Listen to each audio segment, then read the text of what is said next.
હરે કૃષ્ણ. તો 5 અધ્યાય આપણે શીખી ગયા છીએ અને પહેલા આપણે જોયા હતા ને કે 3 ભાગમાં જો ગીતાને આપણે ડિવાઈડ કરીએ તો પહેલા જે 6 અધ્યાય છે એ છે કર્મયોગ ઉપર. તો આ મોડ્યુલનો આપણે 6થો અધ્યાય આજે શીખવાના છીએ. તો 6થો અધ્યાય છે ધ્યાન યોગ. તો હમણાં સુધી આપણે 5 અધ્યાય શીખી ગયા છીએ. તો 5 અધ્યાયના નામ કોઈને યાદ હોય તો તમે બતાવી શકો છો. હરે કૃષ્ણ. પહેલું અધ્યાય કયું હતું? હરે કૃષ્ણ માતાજી. જી માતાજી. રણભૂમિમાં અર્જુનનું સૈન્ય કુરુક્ષેત્રની પરીક્ષા, રણભૂમિમાં સૈન્ય નિરીક્ષણ. જી માતાજી. 2 ગીતાનો સાર, જી 3 કર્મયોગ, જી 4 દિવ્ય જ્ઞાન, જી 5 કૃષ્ણ મૃત કર્મયોગ, કૃષ્ણ ભાવના મૃત કૃષ્ણ કર્મયોગ. ભાવનાયુક્ત કર્મ. તો એવા 5 અધ્યાય આપણે શીખી ગયા છીએ અને આજે આપણે ધ્યાન યોગ શીખવાના છીએ. તો આજના અધ્યાયની ઝાંખી તમારી સમક્ષ છે. અષ્ટાંગ યોગમાં આગળ વધવું. તો કેવી રીતે અષ્ટાંગ યોગથી આગળ વધી શકીએ 6.1 થી લઈને 9 સુધીમાં ભગવાન બતાવવાના છે. પછી અષ્ટાંગ યોગના તબક્કા કયા કયા છે 6.10 થી 32 માં આપણે જોઈશું. મનને કાબુમાં રાખવાની આવશ્યકતા શી છે, શું કામ મનને આપણે કાબુમાં રાખવું જોઈએ એ આપણે જોવાના છીએ 6.33 to 36. પછી અસફળ યોગીનું ગંતવ્ય શું થાય છે, અર્જુનજી પ્રશ્ન પૂછે આપણા બધા માટે. તો 6.37 to 45 માં. અને પછી છેલ્લે આ અધ્યાયના છેલ્લા શ્લોકમાં ભગવાન જે છે ને એ કન્ક્લુઝન આપી દેશે કે બધો અષ્ટાંગ યોગનો જે છે આખો ઇન્ફોર્મેશન આપીને બધું સમજાવીને ભગવાન કહેશે કે ભગવાનને કેવા યોગી પ્રિય છે. તો ભક્તિ યોગી સર્વોચ્ચ યોગી ભગવાન એ જણાવવાના છે 6.46 અને 47 માં. તો યોગનો સાચો અર્થ શું છે? હરે કૃષ્ણ. તમે બધા જણાવો. અનમ્યુટ કરીને બોલી શકો છો અથવા તો ચેટ બોક્સમાં પણ ટાઈપ કરી શકો છો. બોલું માતાજી? જી માતાજી. કૃષ્ણ સાથે જોડાણ, શ્રી જી કૃષ્ણ સાથે માતાજી. જોડાણ, ખૂબ પરમેશ્વર સરસ. સાથે જોડાણ. ખૂબ સરસ. તો હજી કોઈને કઈ એડ કરવું હોય તો કરી શકે છે. કોઈને કઈ એમાં બોલવું છે? હરે કૃષ્ણ. નિરાલી માતાજી તમને શું લાગે છે? સ્વાતિ માતાજી. હરે કૃષ્ણ. હરે કૃષ્ણ. ધ્યાન. ઓકે ધ્યાન. જી નિરાલી માતાજી ખૂબ ખૂબ ધન્યવાદ. તમે બધા આન્સર આપી શકો છો. એવું કઈ નથી કે આ સાચું જવાબ છે અથવા તો ખોટું જવાબ છે. તમને જે યોગ્ય લાગે છે એ તમે શેર કરી શકો છો. તો યોગ જે શબ્દ છે ને એ સંસ્કૃત શબ્દ યુજ માંથી બનેલું છે જેનો અર્થ છે જોડાણ. તો યોગનો સાચો અર્થ એ છે કે જેવી રીતે રશ્મિ માતાજી બતાવ્યું છે કે ભગવાન સાથે જોડાણ એટલે કે કૃષ્ણ સાથે જે જોડાણ છે એને યોગ કહેવામાં આવે છે. તો આજકાલ જે યોગ ના નામે આજકાલ જે પદ્ધતિઓ પ્રચલિત છે એ અહીંયા સ્લાઇડ્સમાં તમે જોઈ શકો છો કે બિયર યોગ કરીને ખૂબ આજકાલ ફેમસ છે. પછી ગોટ યોગ. તો ગોટને બેક ઉપર આવી રીતે રાખી અને કે યોગ કરીએ છીએ. તો તમને શું લાગે છે આ બધું યોગ કહેવાય? હરે કૃષ્ણ. આવા પ્રકારની જે યોગ આપણે જોઈ રહ્યા છીએ એ યોગ કહેવાય? સાચા યોગ છે? ના, ના. ખાલી શરીરની કસરતો કહી શકાય, જી આસનો કહી શકાય. જી માતાજી ખૂબ સરસ. તો હવે જો અહીંયા પણ છે કે સ્ટ્રેચિંગ ઓફિસ યોગ એને કહેવામાં આવે કે ઓફિસમાં કામ કરતા કરતા થાકી જાય તો પછી ચેર ઉપર આવી સ્ટ્રેચિંગ કરે તો કે યોગ કરી રહ્યા છે. અને આવા ખૂબ અલગ અલગ યોગ પ્રચલિત છે કે ચેર યોગા હમણાં જે જોયું. પછી ફિઝિકલ અને મેન્ટલ હેલ્થ માટે જે યોગ છે એ, પછી પ્રેગ્નન્સી માટે યોગ અને યોગ ફોર કેન્સર. અને સૌથી વધુ જે આજકાલ પ્રચલિત છે એ વેટ લોસ માટે જનરલી બધા યોગ કરે છે. અને અહીંયા એક પિક્ચર છે ટોપમાં. હરે કૃષ્ણ. તો તમે જોઈ શકો છો કે તપસ્યા કોઈ કરી રહ્યું છે એવું દેખાય છે. તો એ કોનું છે ખ્યાલ છે તમને? હરે કૃષ્ણ.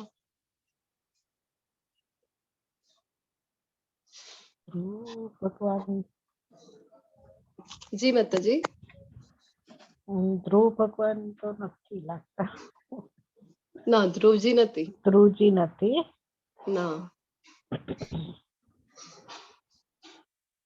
ખ્યાલ નથી આ આવતો છે મને. પ્રહલાદ મહારાજજીના પિતા એટલે કે હિરણ્યકશિપુ તપસ્યા કરે છે, ખૂબ તપસ્યા ઓહો, કરે છે. yes. કેટલાક વર્ષો સુધી? જી માતાજી, કેટલાક વર્ષો સુધી તપસ્યા કરે છે. શું કામ? તો એમને ઈચ્છા હતી કઈ મેળવવાની. હવે એમને અમરત્વ જોઈતું હતું, તો બ્રહ્માજી પાસે ખૂબ તપસ્યા કરી છે. હવે બ્રહ્માજી અમરત્વ કેવી રીતે આપી શકે? બ્રહ્માજી પોતે જ અમર નથી, એ કેવી રીતે અમરત્વ આપી શકે? કાલે ગોલોક ચાર્ટ નું એક્સપ્લેનેશન આપણે જોયું હતું, તેમાં જોયું હતું ને કે ભૌતિક જગતના પ્રથમ જે જીવ છે એ બ્રહ્માજી છે. તો ભૌતિક જગતમાં 14 લોક જોયા હતા, પછી 28 જાતના નરક જોયા હતા. તો જે કંઈ પણ ભૌતિક જગતમાં આવે છે એ બધું નશ્વર છે, નાશ પામે છે. તો જે બ્રહ્માજી પોતે જ એમનું પણ આયુષ્ય ફિક્સ છે. આપણે જયારે કાલનો ચાર્ટ જોયું હતું ત્યારે જોયું હતું કે કેટલું આયુષ્ય છે બ્રહ્માજીનો, કેટલો થઈ ગયું છે ને હવે કેટલો બાકી છે. પછી જયારે મહાપ્રલય થાય છે ત્યારે બ્રહ્માજી સહિત આખો જે બ્રહ્માંડ છે એ મહાવિષ્ણુમાં ફરીથી મળી જાય છે. તો બ્રહ્માજી પોતે જ અમર નથી તો કેવી રીતે અમરત્વ આપી શકે? તો આવી રીતના જે તપસ્યા હોય છે, તો 17મા અને 18મા અધ્યાયમાં આપણે જોઈશું કે આવી તપસ્યા તો એ લોકો પણ કરે છે, રાવણ પણ કરે છે તપસ્યા, અને હિરણ્યકશિપુ પણ કરે છે. પણ આવી જે તપસ્યા છે એ કેવી તપસ્યા કહેવાય એ બધું આપણે ડિટેલમાં જોવાના છે 17મા અને 18મા અધ્યાયમાં. તો તપસ્યા પણ કરવી જોઈએ, તો શું કામ માટે કરવી જોઈએ? કોઈને હેરાન કરવા માટે અથવા તો કઈ મેળવવા માટે? હવે શિવજીને પ્રસન્ન કરે, બ્રહ્માજીને પ્રસન્ન કરે, અને પછી આગળ આવવાની છે ઘટના કે ભસ્માસુરની. તો ભસ્માસુર શિવજી મને ખૂબ તપસ્યા કરે છે અને એમની પાસેથી જ વર મેળવે છે, અને પછી શું કરે છે તો એમને જ ભસ્મ કરવાની કોશિશ કરે છે. તો આવી જે તપસ્યાઓ છે એ બધું તામસિક તપસ્યા ગણવાય. તો આ બધું યોગમાં ગણી શકાય. આ અલગ અલગ જે ટાઈપ્સ હમણાં આપણે જોઈ રહ્યા છીએ કે ટેનિસ યોગ છે, બિઝનેસ સક્સેસ માટે યોગ, ઓફિસ યોગ, આ બધા યોગમાં ગણી શકાય? ના, ના, આ બધું યોગમાં નથી એમાં ગણી શકાતું. ભગવાનને મેળવવાની કોઈ નથી, એમાં કોઈ રીત. હા, ભગવાન માટે એમાં કઈ જ પ્રયત્ન નથી. હવે આપણે આ અધ્યાયમાં એ જ ડિટેલમાં જોઈશું કે ભગવાન શું જણાવે છે યોગના. યોગ એટલે શું? હવે અષ્ટાંગ યોગ તમે બધાએ સાંભળેલું હશે કે યોગના જે 8 અંગો છે એને અષ્ટાંગ યોગ કહેવામાં આવે છે. તો કોઈને ખ્યાલ છે કયા કયા 8 અંગો છે યોગના? તો તમે જણાવી શકો છો. ક્રમમાં નથી ખબર. ધ્યાન છે, સમાધિ છે, આસન છે. જી માતાજી. માતાજી બોલો. હા, દિશા માતાજી બોલો. યમ, નિયમ, પછી આસન, પછી પ્રાણાયામ, પ્રત્યાહાર, ધ્યાન, ધારણા અને સમાધિ. જી ખૂબ સરસ માતાજી, ખૂબ ખૂબ ધન્યવાદ તમારો. બહુ તો સરસ અષ્ટાંગ, બોલ્યા. જી માતાજી ખૂબ સરસ. તો અષ્ટાંગ યોગ એટલે કે યોગના જે 8 અંગો છે, તો એ હમણાં જે એવી રીતે માતાજી બતાવ્યું છે, હવે આપણે ડિટેલમાં જોઈશું આ અધ્યાયમાં કે એક એક માં કેવી રીતે ભગવાન જણાવે છે એનો ડિટેલમાં આપણને વર્ણન. તો 6થા અધ્યાયનો પહેલો શ્લોક. શ્રી ભગવાનુવાચ અનાશ્રિત કર્મ ફલમ કાર્યમ કર્મ કરોતિ સન્ન્યાસી ચ યોગી ચ ન નિરગ્નિર ન ચાક્રિય.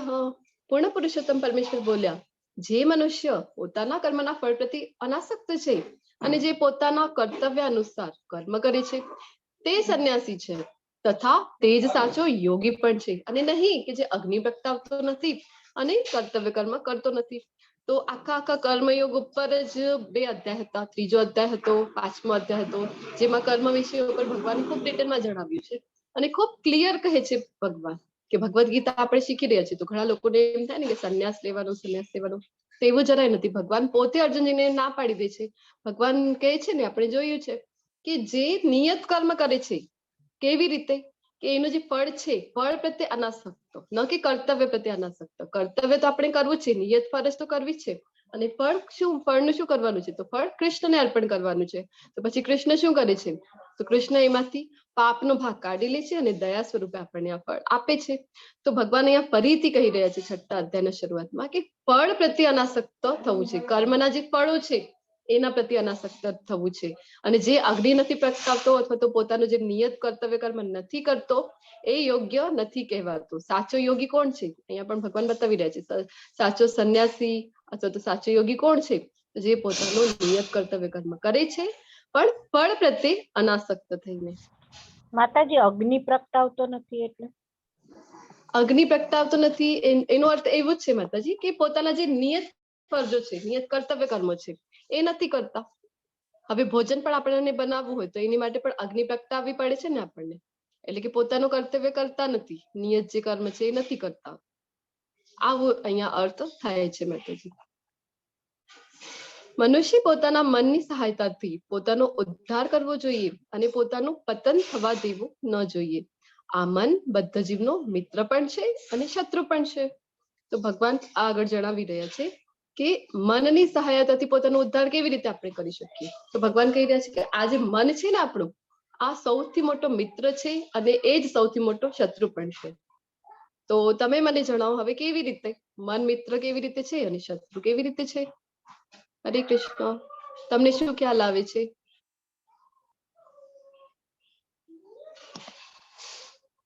હરે કૃષ્ણ. કઈ રીતે મન આપણો મિત્ર થઈ શકે?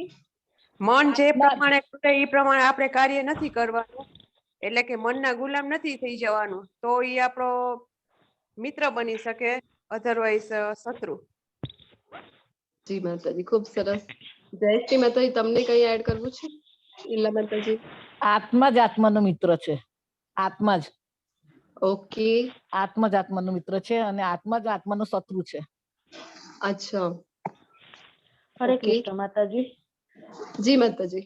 હા, મન કોઈ પણ વસ્તુ આપણે જોઈએ છે કે કઈ સાંભળીએ છીએ તો મનને એ સાચી દિશામાં વાળવી જોઈએ અને એને સત્કર્મ તરફ વાળવો જોઈએ. મનને કઈ પણ એ ખરાબ કાર્ય કરતું હોય તો એને રોકવું જોઈએ. પ્લસ જે આપણી બધી ઇન્દ્રિયો છે, આંખ, કાન, મોઢું, એ બધાને ભક્તિ, ઈશ્વરની ભક્તિ તરફ વાળવી જોઈએ, તો એ આપણું મિત્ર બની જાય છે.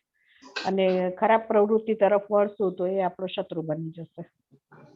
જી માતાજી, ખૂબ ખૂબ ધન્યવાદ તમારા બધાનો. બધાના આન્સર તમારા બધાના સાચા છે. તો આપણે જોઈશું કે ભગવાન અહીંયા કેવી રીતે કહી રહ્યા છે. તો આપણું જે મન છે, તો મન જો આપણા વશમાં છે તો આપણો સૌથી મોટો મિત્ર છે, અને મન જો આપણા વશમાં નથી તો પછી એ જ આપણો સૌથી મોટો શત્રુ થઈ જાય. આપણને ઘણી વાર લાગે ને કે હા, એ મારી માટે સારું નથી વિચારતું, આ મારો શત્રુ છે, ઓલો મારો શત્રુ છે, પણ હકીકતમાં આપણું પોતાનું મન જ આપણો સૌથી મોટો શત્રુ થઈ જાય છે, જ્યારે એ આપણા વશમાં હોતો નથી. હવે જયારે ક્લાસ પૂરું થયા પછી આપણે ચોથા અધ્યાયથી શરૂ કરીએ છીએ ને કે એક માળા આપણે સાથે મળીને કરીએ, તો આપણું મન કેવું હોય છે? તો મન આપણને માળા જયારે આપણે કરીએ છીએ તો આપણું મન શું કહે આપણને? અલગ અલગ વાતો આપણને કે ના ના, હવે તો આ કામ બાકી છે, તે કામ બાકી છે.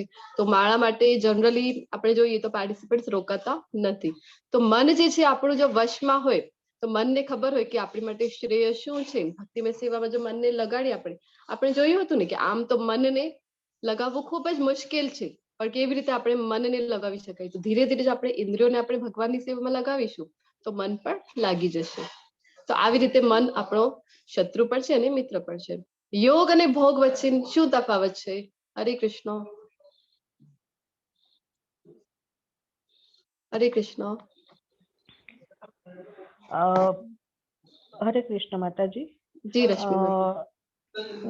આઈ થિંક જો આપણે ભગવાનની સાથે જોડાઈએ, એટલે કે ભગવાનના કાર્યમાં રત રહીએ તો એને યોગ કહેવાય, અને ભગવાનને ભૂલીને જે કાર્ય કરીએ ઇન્દ્રિય સુખ માટે તો એ ભોગ કહેવાય. જી માતાજી, ખૂબ સરસ, સાચું કીધું તમે કે પોતાની માટે જે કંઈ પણ કરીએ છીએ આ ભૌતિક જગતમાં આપણે, તો એ બધું ભોગ કહેવાય છે, અને કૃષ્ણના સાથે જોડાણ માટે જે કંઈ પણ કરીએ છીએ એ સાચો યોગ કહેવાય છે. જેણે મન પર વિજય મેળવ્યો છે તેને માટે મન એ સર્વશ્રેષ્ઠ મિત્ર છે, પણ જે આમ કરવામાં નિષ્ફળ નીવડ્યો છે તેને માટે મન એ સૌથી મોટો શત્રુ બની રહ્યો છે.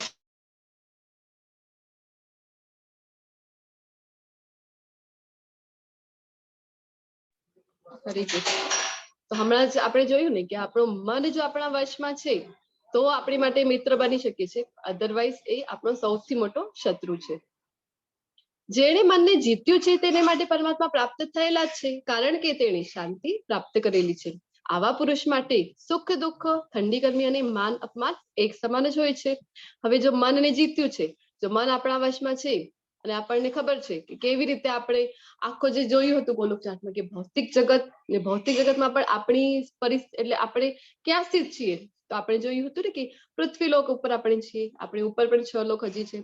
તો આખા ભૌતિક જગતને પાર કરીને પછી આધ્યાત્મિક જગત શરૂ થાય છે અને છેક ઉપર જઈને ગોલોકધામ છે ભગવાનનું ધામ. તો આપણો અલ્ટિમેટ ગોલ શું હોવું જોઈએ? તો ભગવાનના ધામમાં પહોંચવું. તો કેવી રીતે આપણે ભગવાનના ધામમાં પહોંચી જઈએ? જો આપણને ખબર છે કે આપણી માટે શ્રેયસ્કર શું છે, જેવી રીતે અર્જુનજી વારંવાર શ્રેય માંગે છે ભગવાન પાસે, તો આપણને ખબર છે કે હા, હું આ ભૌતિક જગતથી જન્મ મૃત્યુના ચક્રથી કેવી રીતે છૂટી શકું, તો પછી આપણે મનને કંટ્રોલમાં કરી શકીએ અને મનને ભગવાનની સેવામાં લગાવી શકીએ. માળા જપ કરી શકીએ. જે ભક્તિ, હવે ઘણા લોકોને એમ થાય કે ભક્તિ કરવાનું ક્યાં કીધેલું છે, તમે શું કામ ભક્તિ કરવા માટે પ્રેરો છો અથવા તો ભોગ લગાવવા માટે કહો છો, મંત્ર જાપ કહેવા માટે? તો આ બધું ભગવદ્ ગીતા જો આપણે સારી રીતે વાંચી હોય, સમજી હોય, એટલા માટે કહેવામાં આવે છે કે ગુરુ શિષ્ય પરંપરામાં જો આપણે નોલેજ લીધું હોય તો આપણને ખબર પડે કે ભગવદ્ ગીતાનો સાચો અર્થ શું છે, એનો સાર શું છે. તો અષ્ટાંગ યોગ એટલે કે યોગના 8 અંગ. તો અહીંયા આપણે હવે ડિટેલમાં જોઈશું. જેવી રીતે માતાજી કીધું હતું ને, દિશા માતાજી, યમ નિયમ આસન પ્રાણાયામ પ્રત્યાહાર ધારણા ધ્યાન અને સમાધિ. તો યોગનો અર્થ એટલે તમારામાંથી હવે મને જણાવો કે કેટલા લોકો યોગ કરે છે? હરે કૃષ્ણ. પહેલા તો આપણે ત્યાં હતું ને કે યોગ ઘણા વર્ષોથી આપણી પાસે આ નોલેજ છે, પણ આપણે યોગ કરતા હતા નહીં. પણ જ્યારે ફોરેન થી જઈને આવે છે આપણી પાસે કોઈ પણ વસ્તુ, ત્યારે આપણે એને માનીએ છીએ અને પછી એ કરવા. યોગ જ્યારે ફોરેન થી ફરીને યોગા થઈને આવી જાય છે, ત્યારે આપણે એ કરવા માંડી જઈએ છીએ. તો હરે કૃષ્ણ. માતાજી, મેડિટેશન કરું છું. ઓકે, ખૂબ સરસ. તો યોગ કરવું એટલે કઈ ગલત નથી. ઠાકરજી હેન્ડરેસ કરે છે, પછી હજી કોણ કરે છે યોગ? શરીરને સારું રાખવા માટે તો યોગ કરવું જોઈએ. પ્રાણાયામ હું કરું છું. ઓકે, હરે કૃષ્ણ માતાજી. મેડિટેશન. હરે કૃષ્ણ માતાજી. હા યોગ જી, કરીએ જ છીએ. આ તો એન્ડ્રેસ એટલે જ કર્યો હતો કે બધા જેટલાને કરવાનો હતો એના માટે એન્ડ્રેસ કર્યો હતો. ડાઉન એટલે કરી નાખ્યો કે હવે કોઈ પાસે જવાબ નો ને પૂરો થયો એટલે ડાઉન કર્યો છે. માતાજી હરે કૃષ્ણ. જી પ્રભુજી, ના, સારું જ છે. યોગ કરવું કઈ ખરાબ વસ્તુ નથી, બધી સારી જ વસ્તુ છે. એના નિયમો પ્રમાણે કરીએ તો બધું સારું જ છે. નિયમ વિરુદ્ધ કરીએ છીએ તો ખરાબ છે. કે ભાઈ એમાં એવું છે નિયમ કે ભાઈ જેટલું જરૂરી હોય એનાથી થોડું ઓછું કરવાનું હોય છે, પણ એનાથી વિશેષ કરીએ તો નુકસાન થાય. એમ ધન્યવાદ તમારું મત શેર કરવા બદલ. નિરાલી માતાજી પણ હેન્ડરેસ કરે છે. સારું કહેવાય. એકચ્યુઅલી યોગ જે છે એ આપણે શરીર, યોગનો સાચો અર્થ અહીં આપણે જાણવાની કોશિશ કરી રહ્યા છીએ. ભગવદ્ ગીતાની સાપેક્ષમાં ભગવાન શું કહે છે એના અર્થમાં. જનરલી આપણને શું હોય ને કે અમુક આસન કર્યા અથવા તો પ્રાણાયામ કર્યા તો આપણને શું લાગે કે હા, એ જ યોગ, એ જ છે યોગ, થઈ ગયું આપણું સાચું યોગ થઈ ગયું. પણ યોગનો સાચો અર્થ શું છે? તો પરમેશ્વર સાથે જોડાણ. કે યમ નિયમથી જ્યારે શરૂઆત કરીએ છીએ તો અલ્ટિમેટ ગોલ શું છે? તો સમાધિ. અષ્ટાંગ યોગ એટલે કે 8 અંગ જે એના છે, તો 8મો અંગ જે છે એ છે સમાધિ. તો યમથી સ્ટાર્ટ કરીને છેલ્લે જવું ક્યાં છે? તો સમાધિ સુધી, પરમેશ્વરની પ્રાપ્તિ સુધી આપણને પહોંચવું છે યોગના માધ્યમથી. પણ એ જનરલી આપણને ખ્યાલ હોતું નથી ને. યોગ કરો છો તમે બધા, ખૂબ સારી વાત છે, એમાં કઈ ખોટું નથી.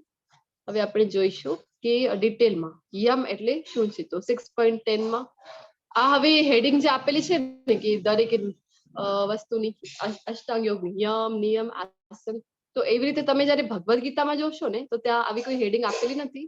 પણ પ્રભુપાદજી આપણને સમજવા માટે, અન્ડરસ્ટેન્ડિંગ માટે, આપણને ઈઝી પડે એટલા માટે આવી રીતે આપણને આપ્યું છે. એટલા માટે કહેવામાં આવે છે કે લેવલ 1 નો જયારે તમે કોર્સ કરો છો તો એમાં ખૂબ ઈઝીલી એને હજી પણ પ્રભુપાદજીએ તો આપ્યું જ છે બધું ડિટેલમાં, પણ એને પણ હજી ખૂબ સારી રીતે સમજવામાં જો ઈઝી પડે એવી રીતે આપણને આ કોર્સનું ડિઝાઇન કરવામાં આવેલું છે. તો તમને આવી રીતે હેડિંગ બુકમાં નહીં મળે, પણ અહીંયા લેવલ 1 ના ક્લાસમાં આપણે જોઈશું કે એનો અર્થ શું છે. હવે આખો જ અષ્ટાંગ યોગ જે બતાવ્યું છે તો એમાંથી આપણને સમજવું શું છે. તો યમ એટલે શું છે? તો તેણે એકાંત સ્થળે, એટલે કોને? યોગીની વાત અહીંયા થઈ રહી છે. એકાંત સ્થળે એકલા રહેવું જોઈએ અને હંમેશા તેના મનને ધ્યાનપૂર્વક નિયંત્રિત કરવું જોઈએ. હવે યોગી છે એને શું કરવું જોઈએ? તો એકાંત સ્થળે એકલા જવું જોઈએ. હવે એકાંત સ્થળ સૌથી પહેલા યમનો જે પહેલો જ જે રૂલ છે એ હમણાં કલયુગમાં આપણી માટે જે છે પોસિબલ નથી. કે કારણ કે એકાંત સ્થળ આપણે જોઈએ તો જનરલી ગાર્ડન, પાર્ક એવા જે સ્થાન હોય છે જ્યાં વધારે કોઈ આવતું જતું નથી, એવા જો સ્થાન છે તો ત્યાં શું હોય છે? તો ત્યાં પ્રેમી પંખીડાઓનો ત્રાસ હોય, અથવા તો જે એડિક્ટેડ લોકો હોય, વ્યસન કઈ કરતા હોય એવા લોકો ત્યાં હોય છે. તો અને જો પવિત્ર હોય કોઈ સ્થાન તો ત્યાં હવે એકાંત હોતું નથી, કે જેવી રીતે ધામ છે, ભગવાનના ધામ છે, મંદિરો છે, તો ત્યાં કેવું છે, વારાણસી છે, કાશી ને જેવા મંદિરો છે, જ્યાં ભગવાનના દ્વારિકા ધામ થઈ ગયું, એવા જે ધામ છે ને જગન્નાથપુરી, તો મંદિરો તો છે, પવિત્ર જગ્યા છે ખૂબ, પણ શું છે ત્યાં, તો ત્યાં વસ્તી ખૂબ છે, એટલે એકાંત તમને ત્યાં મળે નહીં. તો કલયુગમાં કેવું થઈ ગયું છે કે જો પવિત્ર સ્થાન છે તો ત્યાં એકાંત નથી, અને એકાંત સ્થાન છે તો પવિત્ર નથી.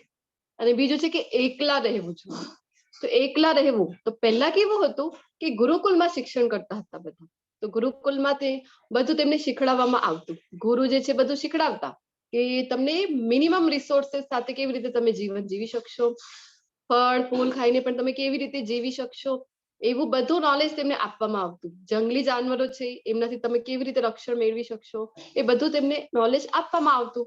તો તેમને જો ક્યારેક એવી પરિસ્થિતિ થાય કે વનમાં જવું પડે તો એ રહી શકતા હતા. અને પહેલા આપણને ખબર જ છે વર્ણાશ્રમ જે હતું, તો 50 યર્સની પાછળ જયારે વાનપ્રસ્થાશ્રમ માટે નીકળી જતા હતા ત્યારે એકલા જ વનમાં જવા માટે નીકળી જતા હતા ને, તો એવું એમને શિક્ષણ આપવામાં આવતું હતું, એટલે ત્યારે પોસિબલ હતું. પણ હમણાં કલયુગમાં જો આપણે જોઈએ તો આપણને જે પહેલું જ એનું રૂલ છે કે એકાંત સ્થળે એને એકલા રહેવું જોઈએ, એ આપણી માટે પોસિબલ નથી. પછી ધ્યાન, મનને શું કરવું છે, તો ધ્યાનપૂર્વક નિયંત્રિત કરવું છે જોઈએ.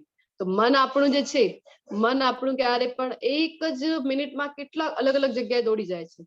હવે આગળ એ પણ અર્જુનજી આપણી માટે પ્રશ્ન કરવાના છે, ત્યારે આપણે ડિટેલમાં જોઈશું. પછી છે કે નિયમ. તો નિયમમાં શું છે, જે મનુષ્ય અતિશય આહાર લે છે અથવા બિલકુલ આહાર લેતો નથી, અતિશય ઊંઘે છે કે પૂરી ઊંઘ લેતો નથી, તેને માટે યોગી થવાની શક્યતા નથી. મનુષ્ય આહાર, વિહાર, નિદ્રા તથા કાર્ય કરવાની આદતોમાં નિયમિત રહેવું જોઈએ. તો આ જે નિયમ છે, તો આજકાલ કલયુગમાં તો આપણી માટે કઈ પોસિબલ જ નથી આ બધું ફોલો કરવું. અને ઉલટાનું એવું થઈ ગયું છે કે જો અહીંયા તો ભગવાન બતાવી રહ્યા છે કે આહાર, વિહાર, નિદ્રા અને કાર્ય કરવાની પણ, વર્ક કરવાની પણ એક આદતો જે છે એમાં નિયમિત હોવું જોઈએ, રેગ્યુલરિટી હોવી જોઈએ. તો આપણે તો આજકાલ કઈ જોતા જ નથી, દિવસ અને રાત્ર. ઘણા બધા લોકો છે જે આઈટી સેક્ટરમાં કામ કરતા હોય અથવા એન્જિનિયર હોય, તો રાત સુધી, લેટ નાઇટ સુધી એમનું કામ ચાલ્યા કરે છે. તો આપણને ખબર જ હોતી નથી. આજકાલ આપણે પૈસાની પાછળ એટલા અંધાધૂંધ રીતે કામ કરીએ છીએ, દિવસથી માંડીને રાત્રિ સુધી એક જ આપણું ધ્યેય હોય છે. તો એના માટે જ આપણે વધારે કાર્યરત હોઈએ છીએ. આપણો જે મેક્સિમમ ટાઈમ છે એ આપણે એમાં જ લગાડીએ છીએ. આપણે જોયું હતું ને કે આપણા જે આચાર્યો છે એ આપણને કેવી રીતે સમયનું જે છે કે બતાવે છે. ભક્તિવિનોદ ઠાકોર આપણે જોયું હતું કે એમણે આપણને બતાવ્યું છે કે મેનેજમેન્ટ ટાઈમનું કેવી રીતે કરવાનું છે. તો 8 કલાક 8 કલાક અને 8 કલાક, 24 કલાકને 3 ભાગમાં જો વેચીએ તો પહેલા 8 કલાકમાં પોતાની માટે કે ઊંઘવા માટે, આહાર માટે અને જે પોતાના જે પણ નિત્યક્રમ છે એના માટે 8 કલાક આપવાના છે. પછીના 8 કલાક જે અર્થાર્જન માટે પ્રભુજીઓ છે તો, અને મહિલાઓ છે તો પોતાનું ઘરકામ માટે, અને 8 કલાક જે બચે છે એ ભગવાનની સેવા માટે. હવે ભક્તિમય સેવા માટે 8 કલાક કીધેલું છે આચાર્યોએ. તો ઠીક છે કે આપણે શરૂઆતમાં છીએ તો આપણાથી એટલું ન થાય, તો આપણે એટલીસ્ટ 1 કલાક તો પણ આપણે સ્પેર રાખવું જોઈએ કે આપણે ભગવાન માટે સવારનો જો મોર્નિંગ ટાઈમ જો આપણે ભગવાન માટે આપીએ, મંગલા આરતી જો આપણે અટેન્ડ કરીએ, સવારનું જો આપણે જપ કરીએ, અથવા તો ભગવદ્ ગીતાના ક્લાસ અથવા તો વાંચન કરીએ ભગવદ્ ગીતાનો, અથવા ભાગવતમના ક્લાસ કરીએ, તો આવું જો 1 કલાક આપણે સવારનું જો ભગવાનને આપીએ ને, તો આપણને ખબર પડે કે આખો દિવસ આપણો કેવી રીતે શાંતિમાં જાય છે ને બધું મેનેજ થઈ જાય આખા દિવસ દરમિયાન, એવું આપણને પોતાને અનુભવ આપણે કરી શકીએ છીએ. તો આહાર વિહાર બધામાં આપણને જે છે કે યુક્તા આહાર વિહારસ્ય ભગવાન કહે છે ને, તો આહાર લેવાની જે પદ્ધતિઓ છે એ પણ આપણી કેવી થઈ ગઈ છે આજકાલ, કે સૂર્યાસ્તની પાછળ પહેલા જે લોકો છે કે જનરલી સૂર્યાસ્તની પાછળ કઈ પણ લેતા નહોતા. અને હમણાં પણ આપણે જોઈ શકીએ તો જૈન સમાજ જે છે એ હજી પણ ઘણા લોકો એવા છે કે જે ફોલો કરે છે કે સૂર્યાસ્ત થાય તો એની પાછળ કઈ પણ ભોજન લેતા નથી. તો આનો આખો એક સાયન્સ છે કે સૂર્યાસ્તની પાછળ આપણે લઈએ છીએ તો એ આપણી હેલ્થ માટે બિલકુલ પણ સારું નથી, પચવામાં એ મુશ્કેલ થાય છે. અને શરીર જે છે ને આપણું, એમાં ઇન્ટરનલ જે ઓર્ગન્સ છે તો એ શું કરે છે, સૂર્યાસ્તની પાછળ રિપેરિંગ નું કામ કરે છે. અને એમાં જો આપણે ભોજન લઈ લઈએ તો શું થાય છે કે રિપેરિંગ નું કામ સ્ટોપ થઈ જાય છે, અને પહેલો જે શરીર જે છે એ ભોજન પચાવવામાં લાગી જાય છે. તો આ એક આખું સાયન્સ હતું, અને પહેલા બધા લોકો આવું ફોલો કરતા હતા. પણ હમણાં કલયુગમાં આપણે કહીએ છીએ કે આપણે ખૂબ સાયન્સ ભણીએ છીએ, પણ સાયન્ટિફિક લાઈફ આપણે જીવતા નથી. તો આપણને ખબર જ નથી કે આહાર ક્યારે લેવું જોઈએ. આજકાલ તો પ્રચલન જ છે કે ઘણી બધી તો એવી હોટેલ્સ જ છે કે જે મોડી રાત સુધી ખુલ્લી રહે છે, રાતના જ ખુલે છે. એવી આજકાલ તો હોટેલ્સ ખુલી રહી છે. રાત્રિ બજાર રાત્રિ બજાર માતાજી. જી માતાજી. અને નિદ્રા વિશે પણ આપણને ખબર જ નથી કે ક્યારે સૂવું જોઈએ.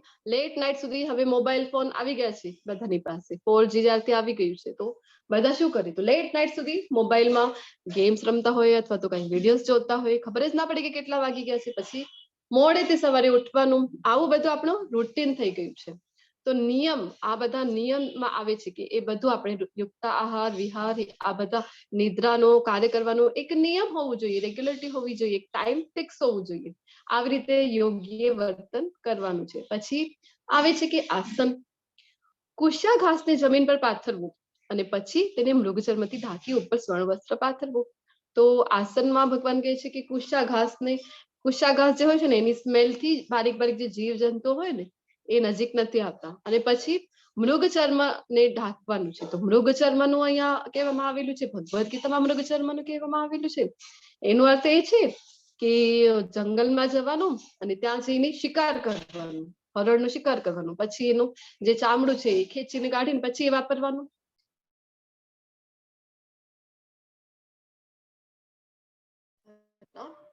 તો મૃગચર્મ છે એટલા માટે કીધેલું છે કે કારણ કે મૃગચર્મ જે છે ને એમાં પણ એવી વિશેષ સ્મેલ આવે છે જેના કારણે જે જીવજંતુઓ દૂર રહે છે. તો મૃગચર્મ કેવી રીતે યુઝ કરવાનું હતું કે જે વન્ય પશુઓ હોય છે, વન્યજીવો હોય છે, હિંસક પશુઓ જે મૃગનું જયારે શિકાર કરે છે ને તો એને ખાઈને જનરલી ના ચામડાનું ભાગ જે છે એ છોડી દે છે અને અંદરનું જે માંસ હોય છે એનું ભક્ષણ કરતા હોય છે. તો એ ચામડો પડેલું હોય છે વનમાં જયારે જઈએ ત્યારે, તો તે એ લેવાનું, પછી પાણીમાં જે છે એને સારી રીતે સાફ કરી પછી એ યુઝ કરવાનું. એવી રીતે અહીંયા કીધેલું છે. અને પછી શું કરવાનું છે, તો એના ઉપર સુવાળું વસ્ત્ર પાથરવાનું છે. અને આસન કેવું હોવું જોઈએ, તો બહુ ઊંચું નહીં અથવા તો બહુ નીચું નહીં. હવે બહુ ઊંચું જો આસન છે તો અભિમાન આવી શકે યોગીને કે જો હું કેવો મહાન યોગી છું, અથવા તો બહુ ઊંચું આસન છે તો નીચે પડવાની પણ ભય હોઈ શકે છે. અને આસન જો બહુ નીચું છે તો પછી જે જીવજંતુઓનો ભય રહે કે જીવજંતુ આવીને હેરાન કરે. અને પછી ધ્યાનમાં રાખવાનું છે કે પવિત્ર સ્થાન હોવું જોઈએ. તો પવિત્ર સ્થાન શોધી અને ત્યાં પછી યોગી જવું જોઈએ. પછી આપણે જોયું ને કે પવિત્ર સ્થાન કલયુગમાં આપણે સ્થાન પવિત્ર હોવું એ પણ એક ચેલેન્જ જ છે. પછી યોગી તેની ઉપર સુસ્થિર થઈને બેસવું જોઈએ. યોગી પોતાનું શરીર, ગરદન તથા માથું સીધું ટટ્ટાર રાખવું જોઈએ અને નાકના અગ્રભાગ પર દ્રષ્ટિ સ્થિર રાખવી જોઈએ. આ પ્રમાણે તે સ્થિર તથા સંયમિત મનથી ભયરહિત તથા વિષયી જીવનથી પૂર્ણ રીતે મુક્ત થઈને મનુષ્ય અંતકરણમાં મારું ચિંતન કરવું જોઈએ અને મને જ પોતાનું અંતિમ ધ્યેય માનવું જોઈએ. હવે આસન, આપણને આસન એટલે શું લાગે જનરલી કે આપણે યોગાસન કરતા હોઈએ છીએ કે અમુક કસરતો કરી કે હાથ આવા કર્યા, પછી અલગ અલગ આસનના નામ છે તો એ બધા આસન કર્યા તો આપણને એમ થાય ને કે હા તો યોગાસન કરીએ છીએ, રોજ કરીએ છીએ યોગાસન. પણ ના, અહીંયા યોગાસનનું સાચું અર્થ જો આપણે ભગવદ્ ગીતામાં જોઈએ તો શું છે આપણને ખબર પડે કે કેવી રીતે આપણે યોગના માધ્યમથી છેક ભગવાનને આપણે પ્રાપ્ત કરી શકીએ છીએ. તો અહીંયા આસનમાં કીધેલું છે કે ટટ્ટાર બેસવાનું છે. પછી જે છે સૌથી ઇમ્પોર્ટન્ટ અહીંયા આપેલું જે છે એ છે કે વિષય જીવનથી, જે વિષય જીવનનું જે આપણને ચિંતન છે એનાથી પણ આપણે મુક્ત થવું જોઈએ.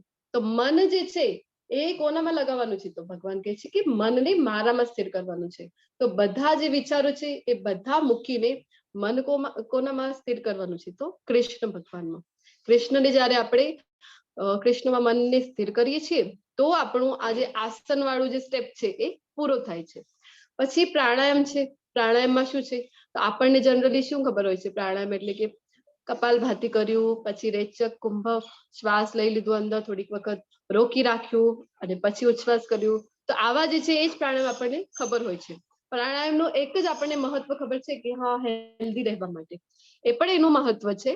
તો પણ મેઇન જે પર્પસ છે પ્રાણાયામનું એ આપણને અહીંયા ખબર પડી કે યોગી માટે પ્રાણાયામનું શું મહત્વ છે. તો સર્વબાહ્ય ઇન્દ્રિય વિષયોને બહાર કરીને દ્રષ્ટિને બે ભ્રમરોની વચ્ચે કેન્દ્રિત કરીને શ્વાસ તથા ઉચ્છ્વાસને નસકોરાની અંદર રોકીને અને એ રીતે મન બુદ્ધિ તથા ઇન્દ્રિયોને વશમાં રાખીને મોક્ષ પ્રતિ લક્ષ્ય રાખનાર યોગી ઈચ્છા ભય તથા ક્રોધથી રહિત થઈ જાય છે. આવી અવસ્થામાં સતત રહેનારો યોગી નિસંદેહ મુક્ત હોય છે. તો શું છે મેઇન પર્પસ? જે પ્રાણાયામ કરીએ છીએ તો શ્વાસના જે અલગ અલગ એમાં બતાવેલા છે એક્સરસાઇઝ, એનો પર્પસ શું છે? તો મન બુદ્ધિ અને ઇન્દ્રિયોને વશમાં કરવાનું છે. તો મન બુદ્ધિ અને ઇન્દ્રિયો જો વશમાં હોય તો પછી એને આપણે ભગવાનમાં લગાવી શકીએ છીએ. તો આવી રીતે જે યોગ ધ્યાનમાં જે મગ્ન થઈ જાય મન બુદ્ધિ અને ઇન્દ્રિયોને વશમાં કરીને, તો આવો જે યોગી છે આવો યોગી મુક્ત થઈ શકે છે. પછી પ્રત્યાહાર. પ્રત્યાહારમાં છે કે આ પ્રમાણે શરીર મન તથા કર્મમાં હર હંમેશ સંયમનો અભ્યાસ કરતો સંયમિત મનવાળો યોગી આ ભૌતિક અસ્તિત્વ સમાપ્ત થઈ ભગવત ધામ અથવા તો કૃષ્ણ લોકને પ્રાપ્ત કરે છે.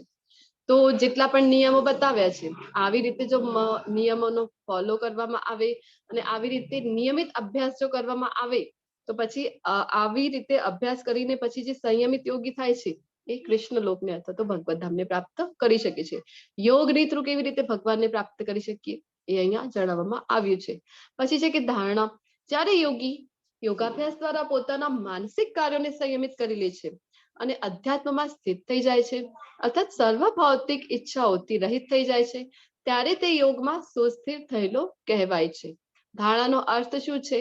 તો આપણે જે પણ કાર્યો કરી રહ્યા છે એ માનસિક કાર્ય જે છે પોતાના એ સંયમિત હોવા જોઈએ, એના ઉપર કંટ્રોલ હોવું જોઈએ, આપણું જે મન છે એના ઉપર. અને ભૌતિક ઈચ્છાઓથી રહિત. તો સતત આપણે ભૌતિક જગતમાં છીએ તો સતત આપણે કઈ ને કઈ ભૌતિક ઈચ્છાઓ જ હોય છે, પણ એનાથી રહિત થઈ જવાનું છે. તો એ ક્યારે પોસિબલ છે? જ્યારે આટલું બધું પ્રેક્ટિસ નિયમિત રૂપમાં કરવામાં આવે ત્યારે. પછી છે કે ધ્યાન.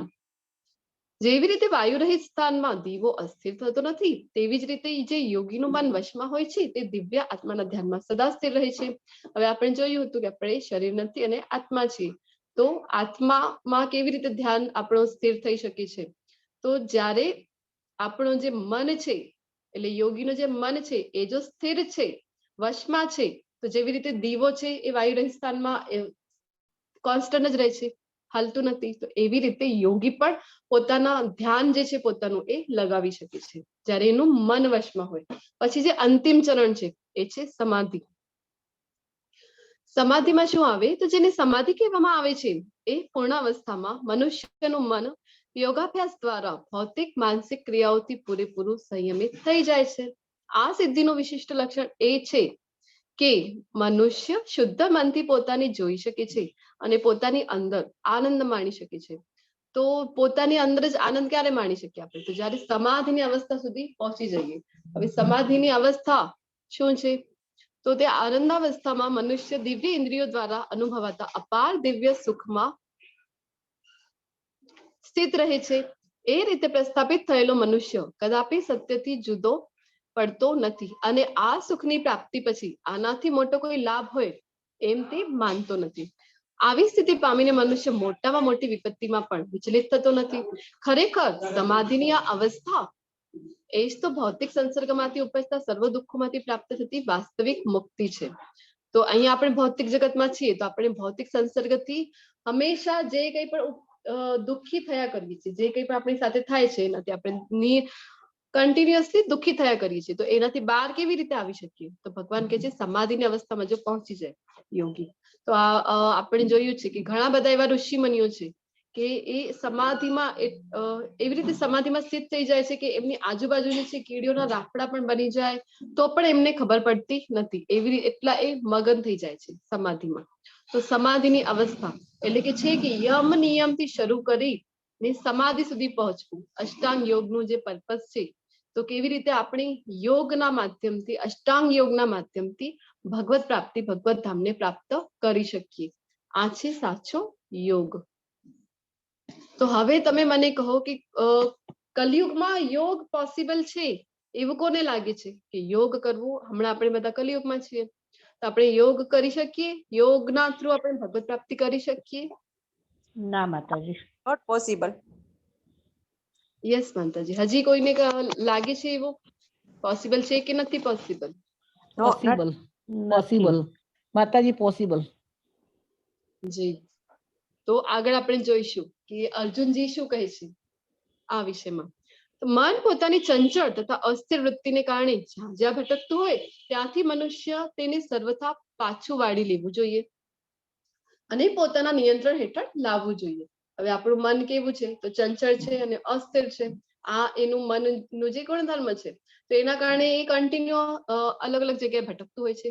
તો આપણે શું કરવું જોઈએ? તો ભગવાન કહી રહ્યા છે કે એને પાછું વાળી લાવવું જોઈએ અને નિયંત્રિત કરવું જોઈએ. પછી અર્જુન શું કહી રહ્યા છે? તો અર્જુન કહે છે કે અર્જુને કહ્યું, હે મધુસૂદન, આપે જે યોગ પદ્ધતિ સંક્ષેપમાં વર્ણવી છે તે મને અવ્યવહારુ તથા નભાવી ન શકાય એવી લાગે છે, કારણ કે મન ચંચલ તથા અસ્થિર હોય છે. હવે અર્જુનજી કહી રહ્યા છે કે મન કેવું છે? તો ખૂબ ચંચલ છે અને ખૂબ અસ્થિર છે.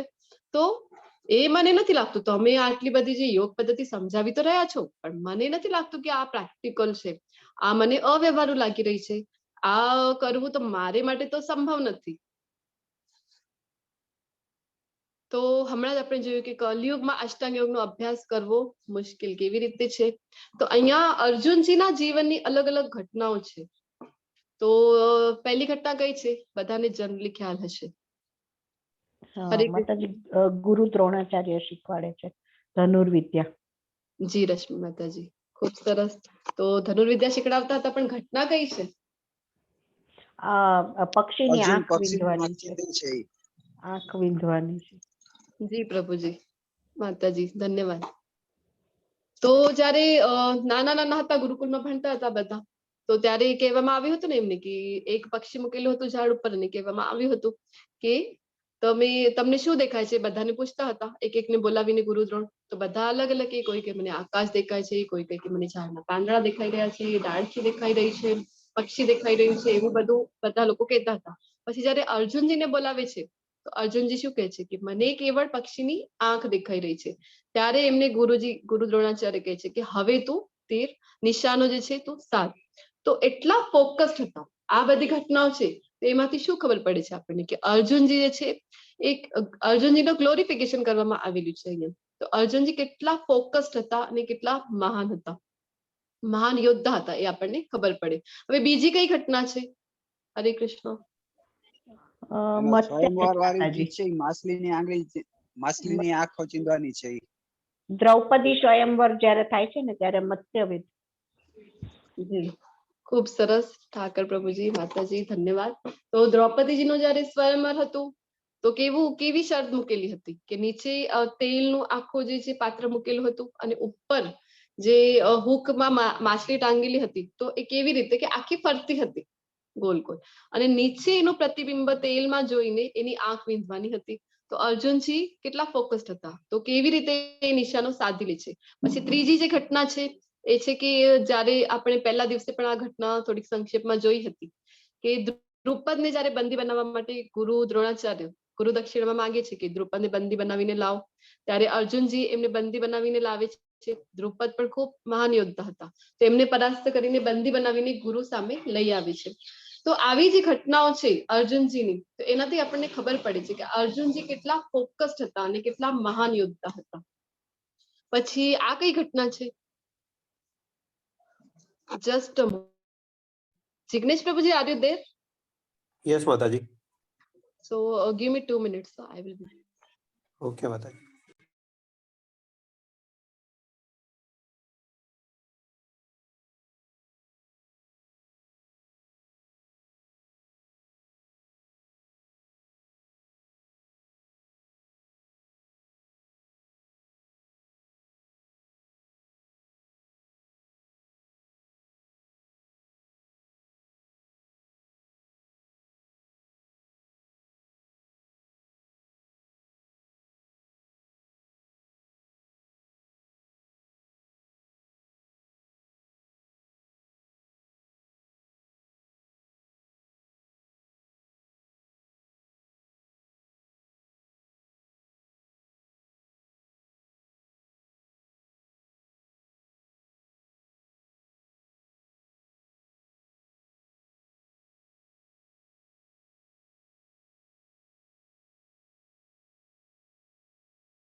હરે કૃષ્ણ. હરે કૃષ્ણ. તો આ કઈ ઘટના છે તમારી સમક્ષ જે હરે છે? કૃષ્ણ માતાજી. જી પ્રભુજી. મહાદેવજી અર્જુનજીની પરીક્ષા લે છે ત્યારનું છે, જ્યારે એને પછી પશુપાસ્ત્ર આપે છે. ખૂબ સરસ પ્રભુજી. તો મહાદેવજી છે, મહાદેવજી પાસેથી ભગવાન એમને કહે છે કૃષ્ણ ભગવાન કે પાશુપતાસ્ત્ર તમે જે છે એ મહાદેવજીથી મેળવો. તો શિવજીની ખૂબ તપસ્યા કરે છે અર્જુનજી, અને પછી પરીક્ષા લેવા માટે શિવજીને એમ થાય છે કે હું પરીક્ષા લઉં. તો એ પણ શિકારીના વેશમાં આવે છે, અને ત્યાંને એક ત્યાંથી ડુક્કર જતું હોય છે, જંગલી ડુક્કર. તો જે એવા જે એનિમલ્સ હોય છે ને જે બીજાને ત્રાસ આપે, તો ક્ષત્રિયો શું કરતા હતા કે બીજા લોકોનું રક્ષણ કરવા માટે એને મારી દેતા હતા. તો અર્જુનજી અહીંયાથી તીર ચલાવે છે અને બીજી સાઈડથી શિવજી પણ તીર ચલાવે છે. તો પછી શિવજી આ જે શિકારીના ભેસમાં હતા એ આવીને કહે છે કે મેં બાણ છોડ્યું છે, જેના કારણે આ જે ડુક્કર છે એ મૃત્યુ પામ્યું છે. તો અર્જુનજી કહે છે ના, મેં બાણ છોડ્યું હતું. તો આ વાતને લઈને પછી બંનેમાં યુદ્ધ થાય છે ખૂબ. તો એમની યુદ્ધ કળાથી શિવજી ખૂબ પ્રસન્ન થઈ જાય છે, અને પછી એમને પાશુપતાસ્ત્ર આપી દે છે. તો એવા અર્જુનજી હતા જે શિવજી સાથે યુદ્ધ કરે, શિવજીને પણ પ્રસન્ન કરે છે. તો એવા આ અર્જુનજી હતા. પછી આ જે પિક્ચર છે તમારું કયું છે આ? હરે કૃષ્ણ. કોઈને ખ્યાલ છે? નારાયણ દેવનું. જી પ્રભુજી, ખૂબ સરસ. તો ચોથા અધ્યાયમાં પણ ભગવાન કહે છે ને અર્જુનજીને કે તારા અને મારા ખૂબ જન્મ થઈ ગયા છે, પણ ફરક શું છે? મને બધું યાદ છે અને તું બધું ભૂલી ગયો છે, તને વિસ્મરણ થઈ ગયું છે. તો અર્જુનજી આપણે જોયું છે ને કે ભગવાનના શાશ્વત ભક્ત છે, અને ભગવાન સાથે હંમેશા હોય છે. તો નારાયણ રૂપમાં જયારે ભગવાન નારાયણના રૂપમાં આવે છે ત્યારે અર્જુનજી જે છે એ નરના રૂપમાં હોય છે. તો એટલા મહાન જે અર્જુનજી હતા એ શું કહી રહ્યા છે અષ્ટાંગ યોગના વિષયમાં? એ કહી રહ્યા છે કે ચંચલમ હિ મનઃ કૃષ્ણ પ્રમાથી બલવદૃઢમ તસ્યાહમ નિગ્રહમ મન્યે વાયોરીવ સુદુષ્કરમ. હે કૃષ્ણ, મન ચંચળ, ઉચ્છૃંખલ. ચંચળ એટલે કે એકદમ અચંચળ છે, જે એક જગ્યાએ જે રોકાતું નથી અને કન્ટિન્યુ એ અલગ અલગ જગ્યાએ દોડતું જાય છે. અને ઉચ્છૃંખલ છે એટલે કે બિલકુલ માનતું નથી કેવું, દુરાગ્રહી છે, પોતાની જ ચલાવે છે, અને અત્યંત બળવાન છે. અને તેથી તેને વશમાં રાખવું એ મને વાયુમાં વશમાં રાખવાથી પણ વધારે અઘરું લાગે છે. તો અર્જુનજી, જે હમણાં જ આપણે અલગ અલગ ઘટનાઓ જોઈ અર્જુનજીના લાઈફની, જેનાથી આપણને ખબર પડી કે કેટલા મહાન યોદ્ધા હતા, કેટલા ફોકસ્ડ યોદ્ધા હતા. તો એવા અર્જુનજી શું કહે છે કે ભગવાન તમે જો મને કહો ને કે વાયુને વશમાં કરી લે, એ હું કરી શકું, પણ મનને હું વશમાં કરવું મને ખૂબ અઘરું લાગે છે. કારણ કે અર્જુનજી પાસે એટલા દિવ્ય અસ્ત્રો હતા એ સમયમાં, કે વાયુ અસ્ત્ર હતું જેનાથી જે તોફાન જેવી વાયુ એ લાવી શકતા હતા. પછી અગ્નિ અસ્ત્ર હતું, અને પછી વરુણાસ્ત્ર હતું કે જ્યારે એ ઈચ્છે ત્યારે વરસાદ લાવી શકે. એવા બધા એમની પાસે અસ્ત્ર હતા. અને એક સમયે શું થાય છે કે જયારે ગુરુકુલમાં ભણતા હોય છે ને બધા કૌરવો અને પાંડવો, તો એક દિવસ રાત્રિના સમય હોય છે. તો અર્જુનજી જોયે છે કે ભીમ જે છે એ ભોજન કરી રહ્યા હતા. તો અર્જુનજીને એમ થાય છે કે એટલું અંધારું છે ને કેવી રીતે ભીમ ભોજન કરી શકે છે? તો એ પૂછે છે ભીમને કે આટલા અંધારામાં તો કઈ દેખાતું નથી, તો ભોજન તો કેવી રીતે કરી શકે છે? તો ભીમ કહે છે કે કારણ કે મારું મન એમાં લાગેલું છે ને, તો આંખો બંધ કરીને પણ હું ઓળખી શકું કે કયું ભોજન ક્યાં છે. મને ખબર પડી શકે કે લાડવા ક્યાં છે, પૂરી ક્યાં છે, એ બધું હું આંખો બંધ કરીને પણ ઓળખી શકું છું, કારણ કે મારું મન છે એમાં. તો અર્જુનજીને એમ થાય છે કે અચ્છા, તો મન એમાં છે એટલે એ આંખો બંધ કરીને પણ ઓળખી શકે ભોજન અને આરોગી શકે અંધારામાં પણ. તો મને મારા મનને લગાવવું જોઈએ, અને મને ખૂબ સારી રીતે હજી ધનુર્વિદ્યાની પ્રેક્ટિસ કરવી જોઈએ. તો અંધારામાં એ પ્રેક્ટિસ કરે છે ધનુર્વિદ્યાની, અને પછી એક દિવસ એ એટલા એમાં એક્સપર્ટ બની જાય છે કે અંધારામાં પણ કોઈ અવાજ આવે તો અવાજ સાંભળીને પણ શબ્દભેદી બાણ ચલાવી શકે છે એ દિશામાં, તો અને નિશાનો સાધી શકે છે. તો એવા અર્જુનજી મહાન યોદ્ધા હતા. તો આવી રીતે હજી એક યોદ્ધા જે છે કે આપણે ઇતિહાસમાં જોવા મળે છે કે એવા એક રાજા હતા જે શબ્દભેદી બાણ ચલાવી શકતા હતા. કયા હતા આવા રાજા? માતાજી પૃથ્વીરાજ ચૌહાણ. દશરથ દશરથ રાજા. પૃથ્વીરાજ દશરથ ચૌહાણ. રાજા. જી, પૃથ્વીરાજ ચૌહાણની ઘટનામાં પણ એવું આવે છે. અને દશરથ રાજા હતા ને, દશરથ રાજા. શ્રવણ કુમારને એવી જ રીતે બાણ લાગી ગયું હતું એ ને, બી શબ્દવિધિ બાણ. શબ્દભેદી બાણ ચલાવતા હા, હતા. શબ્દવિધિ બાણ થી બરાબર. જી, હા હા હા. ખૂબ ખૂબ ધન્યવાદ. પૃથ્વીરાજ બી શબ્દવેદી બાણ ચલાવતો. જી માતાજી, ખૂબ ખૂબ ધન્યવાદ તમારા બધાનો. તો આવી રીતે અર્જુનજી કહે છે કે એમણે રાત્રિના પણ અભ્યાસ કરીને એમણે પ્રેક્ટિસ કરી લીધી હતી, તો અંધારામાં પણ શબ્દવેદી બાણ ચલાવી શકે, વાયુ અસ્ત્ર ચલાવી શકે, એવા અલગ અલગ અસ્ત્રો ચલાવી શકે. તો કહે છે કે વાયુને વશમાં કરી શકું છું, પણ મનને હું વશમાં કરી શકતો નથી. તો પછી ભગવાન શું કહે છે કે શ્રી ભગવાન ઉવાચ असंशयं महाबाहो मनो दुर्निग्रहं चलम अभ्यासेन तु कौन्तेय वैराग्येण च गृह्यते. હવે આપણે જોયું હતું ને કે જે શ્રી કૃષ્ણ છે એ મહાન શિક્ષક છે. તો કઈ રીતે આપણે જોયું હતું કે એ જે છે ને કે હંમેશા ક્યારે પણ ચીડાતા નથી. સ્મિત કરીને જ અર્જુનજીના બધા પ્રશ્નોના શાંતિથી જવાબ આપે છે, ટૂંકમાં જવાબ આપે છે, અને અર્જુનજીને કેવા સંબોધન સાથે એ સંબોધે છે કે મહાબાહો, ઘોડાકેશ, આવા નામોથી એમને સંબોધે છે. અને પછી અહીંયા જો આપણે જોઈ શકીએ તો શું કહી રહ્યા છે શ્રી ભગવાન શ્રી કૃષ્ણે કહ્યું, હે મહાબાહો કુંતી પુત્ર, નિસંદેહ ચંચળ મનને વશ કરવું એ અત્યંત અઘરું છે. કે હા, તારી વાત સાચી છે, તું જે કહી રહ્યો છે કે મનને જે મન ખૂબ ચંચળ છે તો એને વશમાં કરવું તો અઘરું છે. હવે આપણે હોઈએ તો શું કરીએ કે ના ના, તું તો ખોટું કહી રહ્યું છે, હું કહું છું ને તને કે મનને વશમાં કરવાનું હોય છે તો એવી રીતે કરવાનું હોય છે. તો આપણે કેવી રીતે વાત કાપી દઈએ. પણ કૃષ્ણ પાસેથી આપણે જો શીખવું જોઈએ કે શ્રેષ્ઠ જે શિક્ષક હોય છે કેવા હોય છે. તો એ પોતાના શિષ્યની વાત કાપતા નથી અને બહુ સારી રીતે એમને કહે છે કે હા, તું કહી રહ્યો છે એ સાચું છે. અને પછી એને સોલ્યુશન બતાવી રહ્યા છે ભગવાન કે કેવી રીતે એને વશમાં આપણે કરી શકીએ. તો ભગવાન જણાવી રહ્યા છે કે અભ્યાસેન તુ કૌન્તેય વૈરાગ્યેણ ચ ગૃહ્યતે. અભ્યાસ અને વૈરાગ્યથી તું એ કરી શકીશ, એ પોસિબલ છે, તું કરી શકીશ. તો અભ્યાસ એટલે કે ડૂઝ, શું કરવાનું છે, જે આપણને આચાર્યોએ બતાવ્યું છે કે શું કરવાનું છે. મંગલા આરતી કરવાની છે, ભગવાનને ભોગ ધરાવવાનું છે, ભગવાનના નામનું જપ કરવાનું છે, એ બધું ડૂઝમાં આવે છે. પછી છે કે વૈરાગ્ય, તો વૈરાગ્યમાં શું આવે, જે નથી કરવાનું, કે 4 નિયમોનું પાલન જે છે એમાં બતાવેલું છે કે શું કામ નથી કરવાનું. તો જુગાર નથી રમવાનું, અને પછી કોઈ વ્યસન નથી કરવાનું, મીટ ઇટિંગ નથી કરવાની. આવું બધું જે આપણને નિયમો આપેલા છે કે ડૂઝ અને ડોન્ટ્સ. તો એવી રીતે આપણે એને સમજી શકીએ કે અભ્યાસ શું છે અને વૈરાગ્ય શું છે. અને આજકાલ આપણે સાંભળી છે ને કે ખૂબ પ્રચલિત જે છે કે પ્રેક્ટિસ મેક્સ મેન પરફેક્ટ. તો આ જે સ્લોગન, આવા જે સ્લોગન છે ક્યાંથી આવ્યા છે બધા, તો ભગવદ્ ગીતામાં જ બધું મૂળ આપેલું છે. ભગવદ્ ગીતામાં ભગવાન પોતે કહે છે કે અભ્યાસ કરીને આપણે સફળતા મેળવી શકીએ છીએ.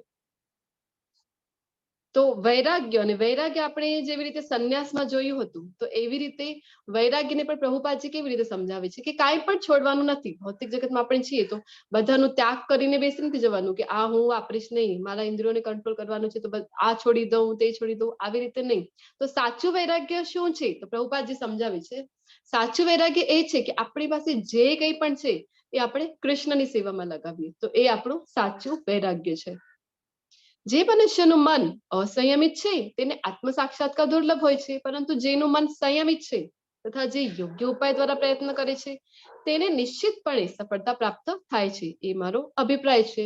અહીંયા ભગવાન પોતાનો અભિપ્રાય બતાવી રહ્યા છે કે મનને કેવી રીતે પ્રયત્ન કરવું જોઈએ. તો સંયમિત મનથી જો ઉપાય કરીએ તો પછી સફળતા જે છે પ્રાપ્ત થઈ શકે. પછી અર્જુનજી જે છે ને આપણી માટે હવે પ્રશ્ન પૂછી રહ્યા છે, અસફળ યોગીની મંજિલ શું છે. હવે ઘણી વખત તમને લાગે કે હા, અહીંયા ક્લાસમાં સાંભળ્યું છે કે માળાનો જપ કરવાનું છે, તો માળાનો જપ શરૂ તો કરી દીધું.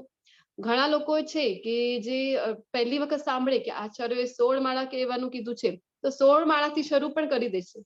પણ પછી શું થાય છે, આગળ જઈને જયારે માયાનો પ્રભાવ વધી જાય છે તો પછી માળા કરવાનું છોડી દે છે. તો આવી રીતે જો થાય તો પછી આપણને પ્રશ્ન થઈ શકે ને કે તમે કીધું હતું ભગવદ્ ગીતાનું વાંચન કરવાનું, ભગવદ્ ગીતાનો ક્લાસ કરવાનો, તો અમે એ કીધું કર્યું, પછી માળાનો જપ પણ કર્યું, તો એના માટે અમે કોઈ ભૌતિક વસ્તુ પણ ન ભોગવવી, એટલે ભોગ પણ ન ભોગવ્યા. અમે તો ટીવી જોવામાં ખૂબ ઇન્ટરેસ્ટ હતું, અમે તો ટીવી પણ ન જોયું, મોબાઈલ પણ ન જોયું. એ બધું ટાઈમ જે અમારું હતું એ અમે ભગવત સેવામાં લગાવ્યું. પણ હવે એ વચમાં છૂટી ગયું તો પછી આપણને થાય ને કે તો પછી શું કર્યું, મેં મારો ટાઈમ વેસ્ટ કર્યું. એટલે મેં તો જે છે ભોગ પણ ન ભોગવ્યા, અને આ જે એના માટે પ્રયત્ન કર્યો તો એ પણ પૂરું ન થયું. યોગ માટે જે પ્રયત્ન કર્યો તો પછી શું થાય, આવા જે યોગી છે એનું શું થાય. તો અર્જુનજી પૂછી રહ્યા છે કે હે કૃષ્ણ, તે અસફળ યોગીની શી ગતિ થાય છે કે જે શરૂઆતમાં આત્મ સાક્ષાત્કારની પ્રક્રિયાને શ્રદ્ધાપૂર્વક ગ્રહણ કરે છે, પરંતુ પછીથી ભૌતિકતાને કારણે તેમાંથી વિચલિત થઈ જાય છે અને તેના પરિણામ સ્વરૂપ યોગ સિદ્ધિને પામી શકતો નથી. કે જો તેનો યોગ અધૂરો રહી ગયો, પ્રયત્ન તો કર્યા સ્ટાર્ટિંગમાં, ખૂબ શ્રદ્ધાપૂર્વક પ્રયત્ન કર્યા, પણ પછી જો ભૌતિક માયાની સંપર્કમાં આવી ગયા, માયા એના ઉપર હાવી થઈ ગઈ, જેના કારણે રહી ગયું એનું, તો પછી એને તો જે ગતિ હતી કે યોગ સિદ્ધિ પામવી હતી, એનું ગંતવ્ય હતું, તો એ પણ પ્રાપ્ત ન થયું અને ભૌતિક ભોગો પણ ન ભોગવ્યા, તો એની હાલત કેવી થશે? કે જેમ કહેવામાં આવે છે ને હિન્દીમાં કે ધોબીકા કૂતરાના ઘર કા ન ઘાટકા, તો એવું તો કઈ નહીં થાય ને કે એને પછી ભોગો પણ ભોગવવા ન મળ્યા અને એને સિદ્ધિ પણ ન મળી, તો એની ગતિ કેવી રીતે થશે? તો આપણે જોઈશું હવે ભગવાન શું એના આન્સરમાં બતાવી રહ્યા છે.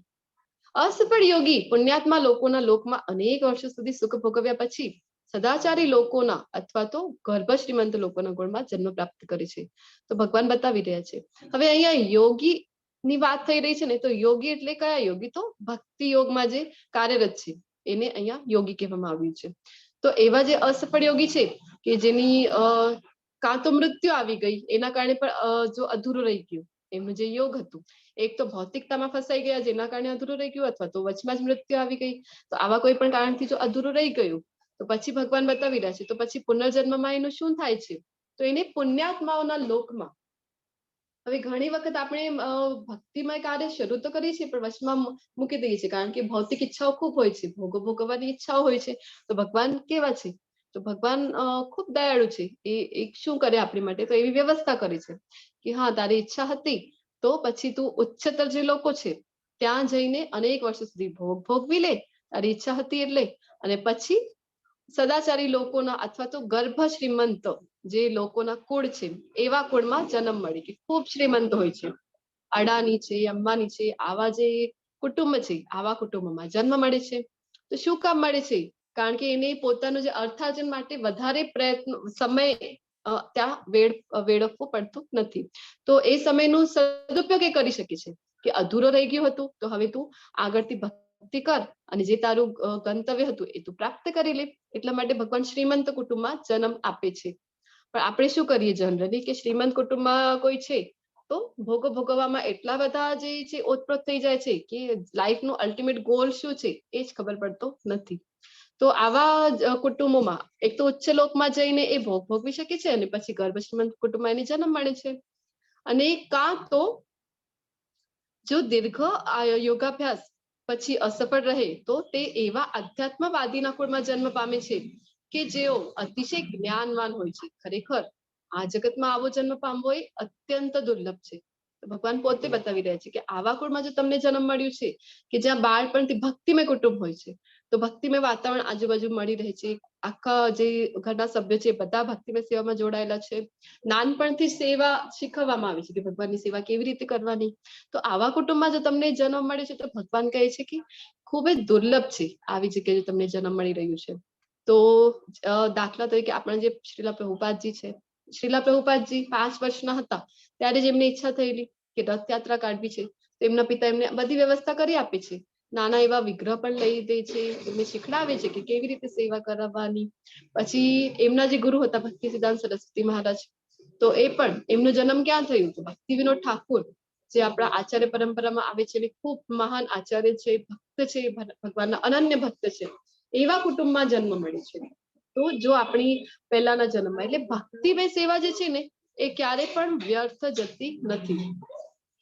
જો આ જન્મમાં આપણે 5% સેવા કરી, ભક્તિમય સેવા કરી, અને વચમાં જો આપણે ભૌતિકતાને કારણે છોડી દીધી, તો પછી નેક્સ્ટ બર્થમાં શું થાય છે કે 6% થી આપણે શરૂઆત કરીએ છીએ. તો ભક્તિમય જે સેવા છે એ ક્યારે પણ વ્યર્થ થતી નથી, એ હંમેશા કેરી ફોરવર્ડ થાય છે. અને એના આગળથી ધારો કે 20% 30% આપણે મૂકી હોય તો એના આગળના જન્મમાં આપણે 31% પછી શરૂઆત કરી છે. તો ક્યારે પણ ભક્તિમય સેવા વ્યર્થ જતી નથી.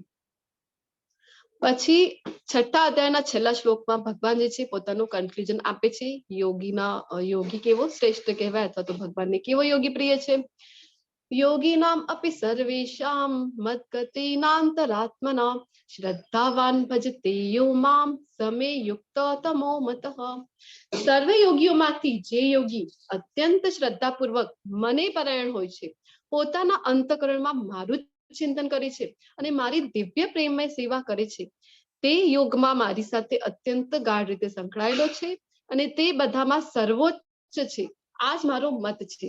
હવે અહીંયા ભગવાન પોતાનું કન્ક્લુઝન આપી રહ્યા છે કે કેવો યોગી જે છે એ ભગવાનની પ્રેમમય સેવામાં કેવી રીતે પોતાને જે છે કે વ્યસ્ત રાખે છે અને ભગવાન સાથે ગાઢ રીતે કેવી રીતે સંકળાઈ શકે. તો એવો જે હોય છે ને એ જ બધા યોગીઓમાં સર્વોચ્ચ છે, સર્વશ્રેષ્ઠ છે. આવો ભગવાન પોતે અહીંયા જણાવી રહ્યા છે. તો ઘણા લોકોને એમ થાય ને કે ભગવદ્ ગીતામાં ક્યાં લખેલું છે ભક્તિમય સેવા કરો, અને ભગવાન આગળ પણ કહે છે કે એક લાઈન તો જે છે કે રિપીટ થાય છે. તો ભગવાન કહે છે કે મને નમસ્કાર કર, મારું પૂજન કર. તો આવી રીતે ભગવાન પોતે કહે છે આપણને. આપણે જોયું હતું ને 5મા અધ્યાયમાં પણ, કાલના અધ્યાયમાં પણ, કે માનવ સેવા એ માધવ સેવા નથી, બંનેમાં ફરક છે.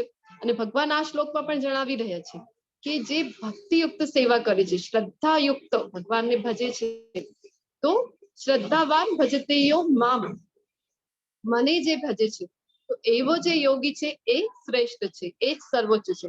તો આખું અષ્ટાંગ યોગનું ભગવાન જયારે સમજાવે છે, જયારે વર્ણન કરે છે, તો છેલ્લે પોતાનું કન્ક્લુઝન આપી દે છે કે કેવો યોગી શ્રેષ્ઠ કહેવાય.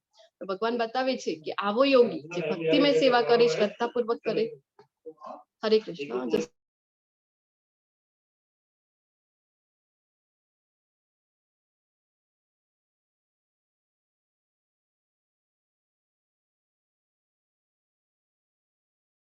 શ્રી કૃષ્ણ. તો ભગવાન પોતાનું કન્ક્લુઝન આપી દે છે 6થા અધ્યાયના છેલ્લા શ્લોકમાં 6.47માં. તો જો લોકો કન્ટિન્યુ કરે ભગવદ્ ગીતાનો ક્લાસ અને 6થા અધ્યાયના છેલ્લા શ્લોક સુધી આવે, તો એમને ખબર પડે કે શું છે ભગવાનનો મત, શું છે યોગી માટે. એ તો ઘણા લોકો ત્યાં જ કર્મયોગમાં જે છે અટકાઈ જાય છે કે કર્મયોગ, કર્મ કરો, પોતાનું નિયત કર્મ કરો, એ જ બહુ છે. તો એ જ આપણે ભગવાનની પ્રાપ્તિ થઈ ગઈ એવું સમજાય. પણ ના, ભગવાન આપણને બતાવે છે કે કર્મયોગ પણ કેવી રીતે કરવાનું છે. તો ભગવાનને સેન્ટરમાં રાખીને કર્મ કરવાનું છે. અને યોગી આખી અષ્ટાંગ યોગની પાછળ ભગવાન બતાવી રહ્યા છે કે કેવો યોગી સર્વોચ્ચ છે, તો જે શ્રદ્ધાપૂર્વક ભગવાનને ભજે છે. હવે મહાન યોગી કોણ છે? તો નારદજી જેવા જે હોય છે એ મહાન યોગી છે. તો અલગ અલગ સીડી છે જેનાથી આપણે ભગવત પ્રાપ્તિ કરી શકીએ છીએ, પણ સૌથી ઉપર આવે છે ભક્તિ યોગ. તો પ્રભુપાદજી જે છે ને એ આપણને લિફ્ટ આપી દે છે. આ જે હરે કૃષ્ણ મહામંત્ર છે, તો એ જ આપણે કરીએ, પ્રભુપાદજીએ આચાર્ય જે આપણને નિયમો બતાવ્યા છે, આ નિયમોનું પાલન કરીએ, તો શું કરીએ છીએ આપણે? તો આપણે ડાયરેક્ટ લિફ્ટમાં બેસીને ભગવત ધામ સુધી જઈ શકીએ છીએ. તો અલગ અલગ લિફ્ટ જો આપણી પાસે છે, તો આપણે શું કામ સીડીનો યુઝ કરવાનું? હવે અહીંયા જે આપણે વાત થઈ હતી ને કે અલગ અલગ યોગીઓ હોય છે કે ખૂબ તપસ્યા કરે, પણ તપસ્યા કરવાનો એમનો હેતુ શું છે, ઇન્ટેન્શન શું છે, એ ખૂબ મહત્વનો હોય છે. તો એને આપણે સાચો યોગ કહી ન શકાય. ભગવાન સાથે જે આપણને જોડે છે એ જ સાચો યોગ છે.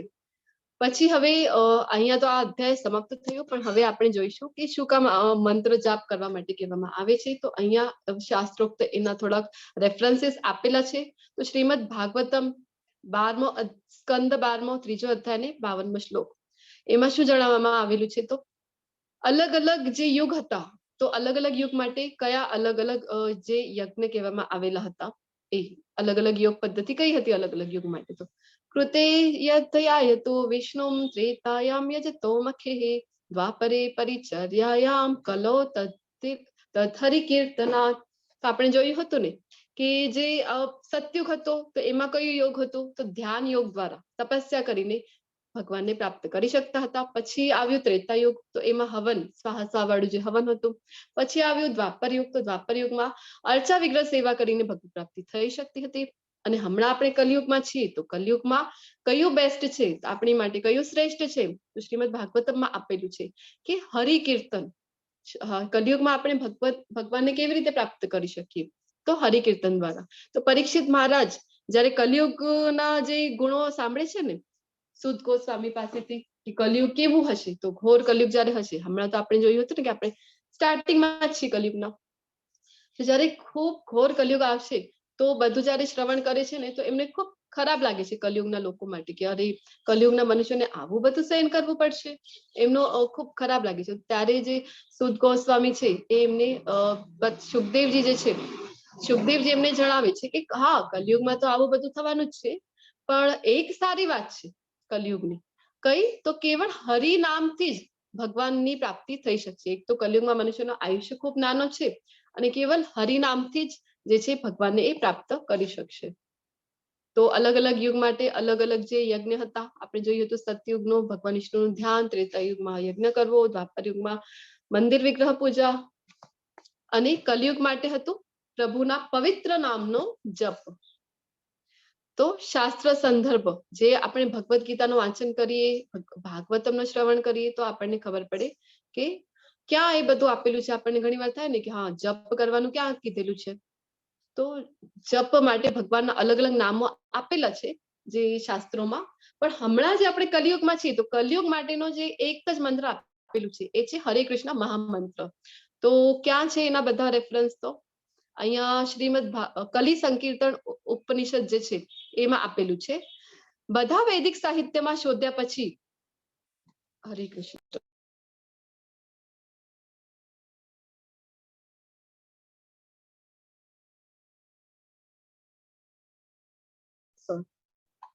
બધા વૈદિક સાહિત્યમાં શોધ્યા પછી કોઈ પણ વ્યક્તિ આ યુગ માટે હરે કૃષ્ણના જાપ કરતા કોઈ પણ વધુ ઉત્ક્રાંતિ પ્રક્રિયા શોધી શક્યો નથી.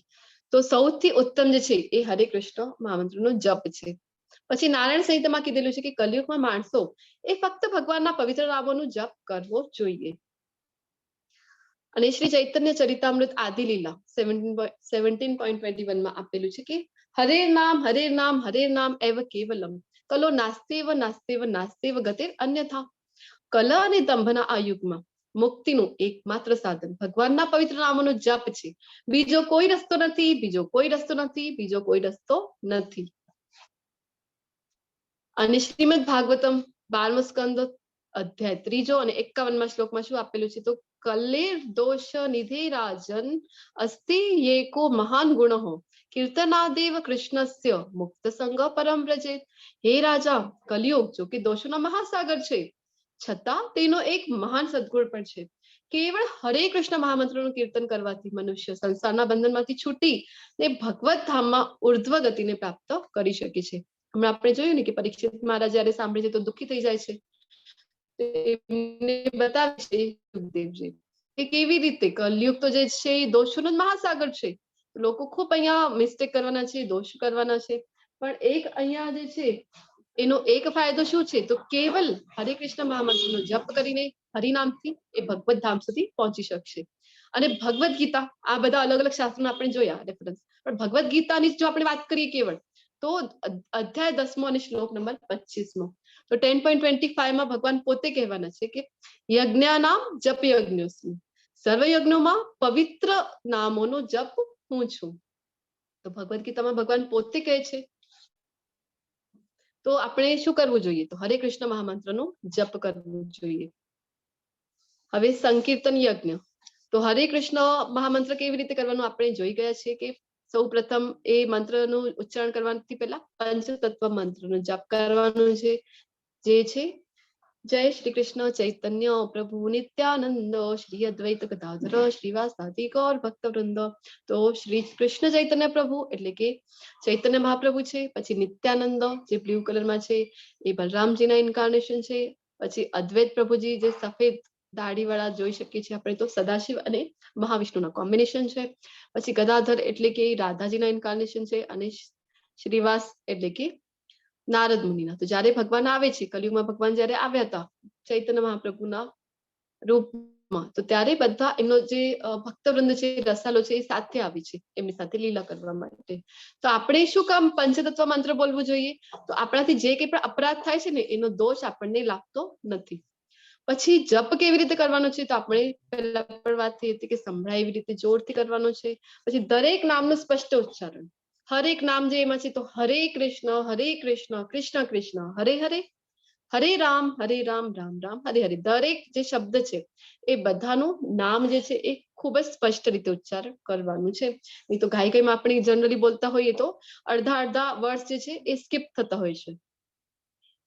પછી શું કરવાનું છે, તો ખૂબ જ આદર, ભક્તિ અને એકાગ્રતા સાથે આપણે જપ કરવાનું છે. કોઈ પણ જગ્યાએ બેસીને કરી શકીએ અને કોઈ પણ દિશામાં મોઢું રાખીને આપણે આ જપ કરી શકીએ છીએ. જનરલી શું હોય છે ને કે જે વૈદિક મંત્રો છે, તો વૈદિક મંત્રોના ઘણા બધા નિયમો હોય છે. વૈદિક મંત્રો તો જોરથી આપણે ઉચ્ચારણ પણ નથી કરતા, એ મનમાં જ કરવાનો હોય છે, ગુરુ પાસેથી લઈને. તો એવા ઘણા બધા નિયમો છે. પણ ચૈતન્ય મહાપ્રભુને ખબર હતી કે આપણે બધા જે કલયુગના જે જીવો છે ખૂબ પતિત છે, તો એ કઈ આવા નિયમો ફોલો કરી શકવાના નથી. તો એટલા માટે ચૈતન્ય મહાપ્રભુએ આપણા માટે હરે કૃષ્ણ મહામંત્રનો જપ આપ્યો છે, જે આપણે કોઈ પણ જગ્યાએ આપણે કરી શકીએ છીએ, ક્યાં કોઈ પણ દિશામાં મોઢું રાખીને કરી શકીએ, અને નાહીને અથવા તો નાયા વગર પણ કરી શકીએ છીએ જયારે આપણે સ્ટાર્ટિંગમાં છીએ. તો કોઈ પણ સમય કરી શકો છો, પણ વહેલા જો બ્રહ્મ મુહૂર્તમાં કરીને તો એ બેસ્ટ ગણાય છે. પણ અધરવાઇઝ આપણે દિવસના કોઈ પણ સમયમાં કરી શકીએ છીએ, સ્નાન કરતા પહેલા પણ કરી શકીએ છીએ. પણ ધીરે ધીરે આદત કેળવવી જોઈએ કે આપણે સ્નાન કરીને મંત્ર જપ કરી શકીએ. ગણતરી રાખીને જપ કરવાની ભલામણ કરવામાં આવે છે કે 108 પારાની જે તુલસીની જે માળા હોય છે એના ઉપર જ આપણે મંત્ર જાપ કરતા હોઈએ છીએ. તો આખા 108 માળા ઉપર એક મણકા ઉપર એક મંત્ર, એવી રીતે મંત્ર જાપ કરવાનું હોય છે. તો આ તો જોઈએ આપણે ડોઝ, અને હવે જોઈશું કે શું નથી કરવાનું. તો મહામંત્રના એક જ ભાગનો જપ નથી કરવાનો કે હરે કૃષ્ણ કૃષ્ણ કૃષ્ણ હરે હરે, હરે કૃષ્ણ કૃષ્ણ કૃષ્ણ હરે હરે. આ થઈ ગયું એક ભાગ. આખો મંત્ર બોલવાનું છે, હરે કૃષ્ણ કૃષ્ણ કૃષ્ણ હરે હરે, હરે રામ રામ રામ હરે હરે. કોઈએ પણ જપમાળાના સુમેરુ મણકાને પાર કરવાનો નથી. આપણે જોયું હતું કે સુમેરુ મણકો જે ઉપર સૌથી ઉપર હોય છે, મોટું મણકું, એને આપણે ક્યારે પણ ક્રોસ કરતા નથી. કાલે ગોલોક આપણે જોયું ત્યારે એમાં પણ જોયું હતું ને કે સુમેરુ પર્વત જે છે એનું રિપ્રેઝેન્ટેટિવ છે સુમેરુ મણકો, તો એટલા માટે આપણે એને ક્રોસ કરતા નથી. પછી જપ જયારે કરીએ છીએ ત્યારે બુક રીડિંગ નથી કરવાનું, અથવા તો ન્યૂઝપેપર રીડિંગ નથી કરવાનું, અથવા તો ટીવી નથી જોવાનું. તો જપ કરવાથી શું ફાયદો થાય? આપણને થઈ શકે તો પાપની પ્રતિક્રિયામાંથી મુક્ત થઈ શકીએ છીએ. આપણે જે પણ વ્યસનો છે, કુટેવો છે, એનાથી આપણે ઓવરકમ એને આપણે કરી શકીએ છીએ. તો ચિંતા અને તાણથી મુક્તિ થઈ જાય છે. અને જે વ્યસનો છે, આપણે યુટ્યુબમાં પણ જો સર્ચ કરીએ તો ઘણા બધા ઢગલાબંધ એવા જે એક્ઝામ્પલ્સ આપેલા છે કે જેનાથી એ ખૂબ કુટેવો હતી એને ઓવરકમ ન કરી શકે એવું હતું. અને મેઇન તો આપણે જોયું ને કે પ્રભુપાદજીની જયારે આપણે જોઈ હતી પહેલા દિવસમાં જ વાત, તો હિપ્પીઓ કેવા હતા? તો ડ્રગ્સ લેતા હતા, દિવસ અને રાત એમાં ડૂબેલા હતા. તો એમને પણ એમાંથી બહાર કાઢે છે. આ મંત્રમાં એટલી શક્તિ છે. અને પરમ પૂજ્ય નામાનિષ્ઠદાસ પ્રભુજી પણ એક કે એમની પાસે એક ડિવોટી આવતા ને, તો એ કહેતા ડોનેશન ને એ બધું આપતા, પણ એ કહેતા કે ના, મંત્ર જાપ મારાથી ન થાય. તો પછી પ્રભુજી એમને કીધું કે તમે એક માળાની શરૂઆત કરો, તમે ફક્ત એક માળા જપ કરો. તો પછી એ જે ડિવોટી હતા ને એ ખૂબ વ્યસનમાં ડૂબેલા હતા, કે એવું એક પણ દિવસ ન હોય કે આલ્કોહોલિક હતા. એ તો આલ્કોહોલ લીધા વિના એક પણ દિવસ એમનું પસાર ન થાય એવું એમને હતું. તો પછી જે છે ને કે પ્રભુજી એમને કહે છે કે ઠીક છે ને, તમે વ્યસન છે, તમે વ્યસન વગર નથી રહી શકતા, તો તમે શું કરો કે ફક્ત એક માળાનું જપ તમે રોજ ચાલુ કરો. તો એ રોજ એક માળાનું જપ શરૂ કરી દે છે. તો પછી શું થાય છે, ધીરે ધીરે એમને એ જે ગ્રુપ હતું ને જ્યાં જઈને વ્યસન કરતા, તો એ ગ્રુપમાં જે વાતો થતી હતી એ એમને પસંદ નથી આવતી. એ આવીને પ્રભુજીને શેર કરે છે કે ના, હવે તો મને એ મિત્રો સાથે બેસીને એ બધી જે વાતો કરે છે મને એમાં રસ પડતો નથી, મને નથી ગમતો, તો મેં એમનો સાથ છોડી દીધું છે, હવે એમની સાથે હું નથી બેસતો. પછી ધીરે ધીરે શું થાય છે કે એક જ માળા ફક્ત જાપ કરતા હતા, પણ ધીરે ધીરે શું થાય છે કે વ્યસનને છોડી દે છે. તો આપણે આપણી કુટેવોને ઓવરકમ કરી શકીએ છીએ, એડિક્શનને ઓવરકમ કરી શકીએ છીએ. એટલી બધી એમાં પાવર છે.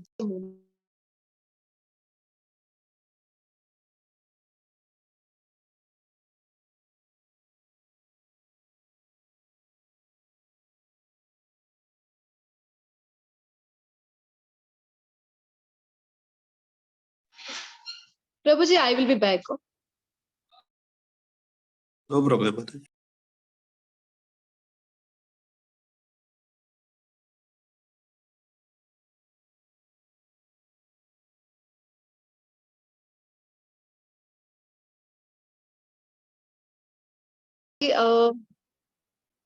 હરે કૃષ્ણ. તો આપણે જે છે કે કેટલી પણ આપણને એમ થાય કે કુટેવો છે, ના મારાથી તો નહીં જ છૂટે, હું તો એને ઓવરકમ નહીં જ કરી શકું, પણ આ મંત્રમાં જ એટલી પાવર છે. તો તો આપણે જરૂરથી એક માળા, તમે લેવલ 1 માં છો તો હું બધાને વિનંતી કરીશ કે એક માળાનો જપ જરૂરથી કરવો જોઈએ. તો ચિંતા અને તાણથી મુક્તિ થઈ શકે છે, મનની શાંતિ પ્રાપ્ત કરી શકીએ છીએ અને વાસ્તવિક સુખ શું છે એની અનુભૂતિ કરી શકીએ છીએ. તો જો આપણે ઇસ્કોનના ટેમ્પલમાં જઈએ અને ત્યાં જો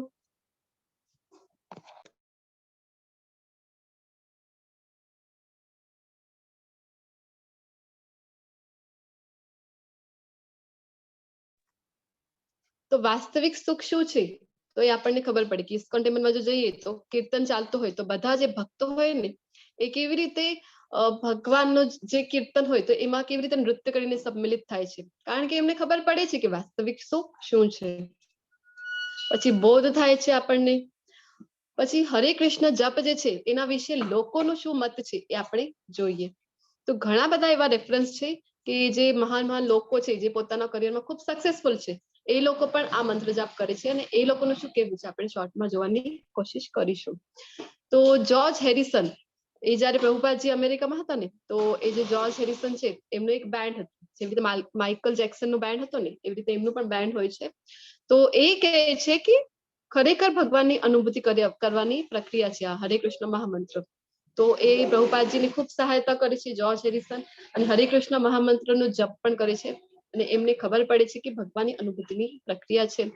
પછી જેન ક્લોડે અલી, સૌથી નાના ડાયરેક્ટર જે છે ફ્રાન્સના છે, તો 29 યર્સના જ માત્ર છે. એ શું કહે છે તો જ્યારે મેં હરે કૃષ્ણનો મંત્ર જાપ કરવાનું શરૂ કર્યું ત્યારે મારા માટે બધું જ થવા લાગ્યું.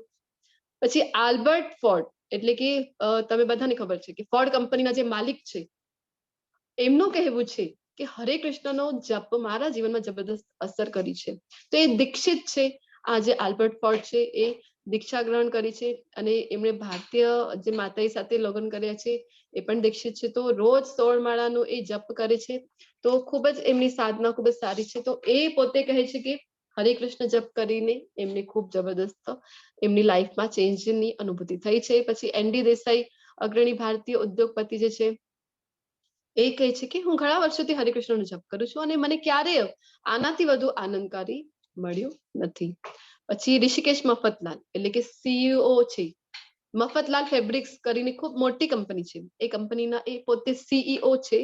પણ શું કરે છે એ તો જયારે પણ ઇસ્કોન ટેમ્પલમાં હોય છે એમને જયારે પણ અનુકૂળતા હોય ત્યારે એ સેવા આપે છે ત્યાં. તો કઈ સેવા આપે તો જે આપણી જે પાદુકા હોય છે ને, ચપ્પલો હોય છે, તો ચપ્પલોને સંભાળવાની જે હોય ને કે કૂપન આપવાનું, તો કૂપન એ આપણને આપે અને એક થેલામાં બધી ચપ્પલો ભેગી કરીને રાખે. તો આવી જે સેવા છે એ આપે છે. કોણ તો સીઈઓ ઓફ મફતલાલ ફેબ્રિક્સ. એ કહે છે કે હરે કૃષ્ણનો જપ કરતા મને અમારા જીવનમાં બધા ઉતાર ચઢાવોનો સામનો કરવામાં મદદ મળી છે, જેમાં એક મહાન આત્મવિશ્વાસ અને મનની શાંતિ છે. પછી એને સ્કોપ્સ, એટલે કે ડચ મોડલ છે, એ કહી રહ્યા છે કે જપ મને ખરાબ ટેવ છોડવામાં મદદ થઈ છે જપ કરવાના કારણે. તેનાથી શું થયું તો એમની જે જીવનને જોવાની જે બધી વસ્તુને જોવાની દૃષ્ટિ છે એ બદલાઈ ગઈ છે. તો બંને પિક્ચરમાં તમે જોઈ શકો છો કે એ સેમ જ વ્યક્તિ છે કે ડચની મોડલ છે તો કેવા હતા અને પછી કેવી રીતે શુદ્ધ ભક્તિ બની જાય છે મંત્ર જાપના ઉચ્ચારણથી. હવે આપણે યુરોપની પ્રખ્યાત મોડેલ છે વિકી ઓવર્ટન, એ પણ કહે છે કે હરે કૃષ્ણનો જાપ કરવાનું શરૂ કરીને હું જબરદસ્ત ખુશી અનુભવું છું. પછી નૌસેનાના અધિકારી બ્રુસ ક્લિનબર્ગ, એ જણાવે છે કે જીવન પ્રત્યેનો મારો દૃષ્ટિકોણ વધુ તેજસ્વી છે હરે કૃષ્ણ ભક્તો સાથે જોડાવાનું શરૂ કર્યા પછી અને મહામંત્રનો જપ કર્યા પછી. એમને ખૂબ ક્લિયર અને તેજસ્વી જે દૃષ્ટિકોણ એમનું જીવન પ્રત્યેનું થઈ ગયું છે. તો એ આપણે જોઈ રહ્યા છીએ કે અલગ અલગ દેશોના જે પોતાના અલગ અલગ ફિલ્ડથી જે આવે છે અને પોતાની ફિલ્ડમાં સક્સેસફુલ છે એ લોકો પણ મંત્ર જાપ કરે છે. માર્કો ફેરીની, ઇટાલીના ટોચના ફર્નિચર ડિઝાઇનર છે, એ શું કહે છે કે જપ મને ભગવાનની નજીક લાવે છે. પછી ડેવિડ વુલ્ફ, તો એ કહી રહ્યા છે કે મહામંત્ર તણાવ, હતાશા અને અજ્ઞાનતાના મોડને નોંધપાત્ર રીતે ઘટાડે છે અને સારાપણાની રીતમાં નોંધપાત્ર વધારો કરે છે. પછી પોલ પ્લેયર, એ પ્રિન્ટિંગ એક્ઝિક્યુટિવ છે, એ કહે છે કે જ્યારે હું તણાવમાં હોઉં છું ત્યારે હું ગીત ગાઉં છું. તે એક વસ્તુ છે, ગીત એટલે કે અહીંયા હરે કૃષ્ણનું કીર્તન એ કરે છે. તે એક વસ્તુ છે જે મારી બેટરી ચાર્જ કરે છે, તે મારું મન સાફ કરે છે અને મને ફરીથી ધ્યાન કેન્દ્રિત મારું કરે છે. પછી વેપારી છે શ્રીમતી સેલી રેને, જ્યારે હું નર્વસ હોઉં છું ત્યારે મને મંત્રોચ્ચાર ખૂબ જ શાંત લાગે છે. હું નાની નાની બાબતોમાં ડગમગતો નથી. પછી રમેશલાલ એટલે ટોરન્ટો હેલ્થ સ્પાના માલિક છે. હરે કૃષ્ણનો જપ કરવો અને કૃષ્ણ ચેતના પર અધિકૃત પુસ્તકો વાંચવાથી મને ખૂબ શાંતિ મળી છે. તો આની સાથે આપણે જોયું કે આ બધા જે છે કે અલગ અલગ દેશથી આવે છે અને અલગ અલગ ફિલ્ડથી છે. તો આ બધા જ લોકો જે છે હરે કૃષ્ણ મહામંત્રનો જપ કરે છે. તો આપણે પણ કરી શકીએ છીએ અને એક માળા આપણે જરૂરથી રોજની કરી શકીએ છીએ. તો હરે કૃષ્ણ મંત્રનો જપ કરો અને ખુશ રહો. તો આની સાથે આપણું આજે ધ્યાન યોગ કરીને 6ઠ્ઠો અધ્યાય છે સુંદર મજાનો એ સમાપ્ત થાય છે. તમારા બધાનો ખૂબ ખૂબ આભાર કે તમે બધા 6ઠ્ઠા અધ્યાય સુધી અહીંયા મારી સાથે જોડાયેલા છો અને તમે ખૂબ શાંતિપૂર્વક સાંભળો છો. વાંછા કલ્પતરુભ્યશ્ચ કૃપા સિંધુભ્ય એવ ચ પતિતાનાં પાવનેભ્યો વૈષ્ણવેભ્યો નમો નમો. હરે કૃષ્ણ કૃષ્ણ કૃષ્ણ હરે હરે, હરે રામ રામ રામ હરે હરે. હરે કૃષ્ણ સર્વેને.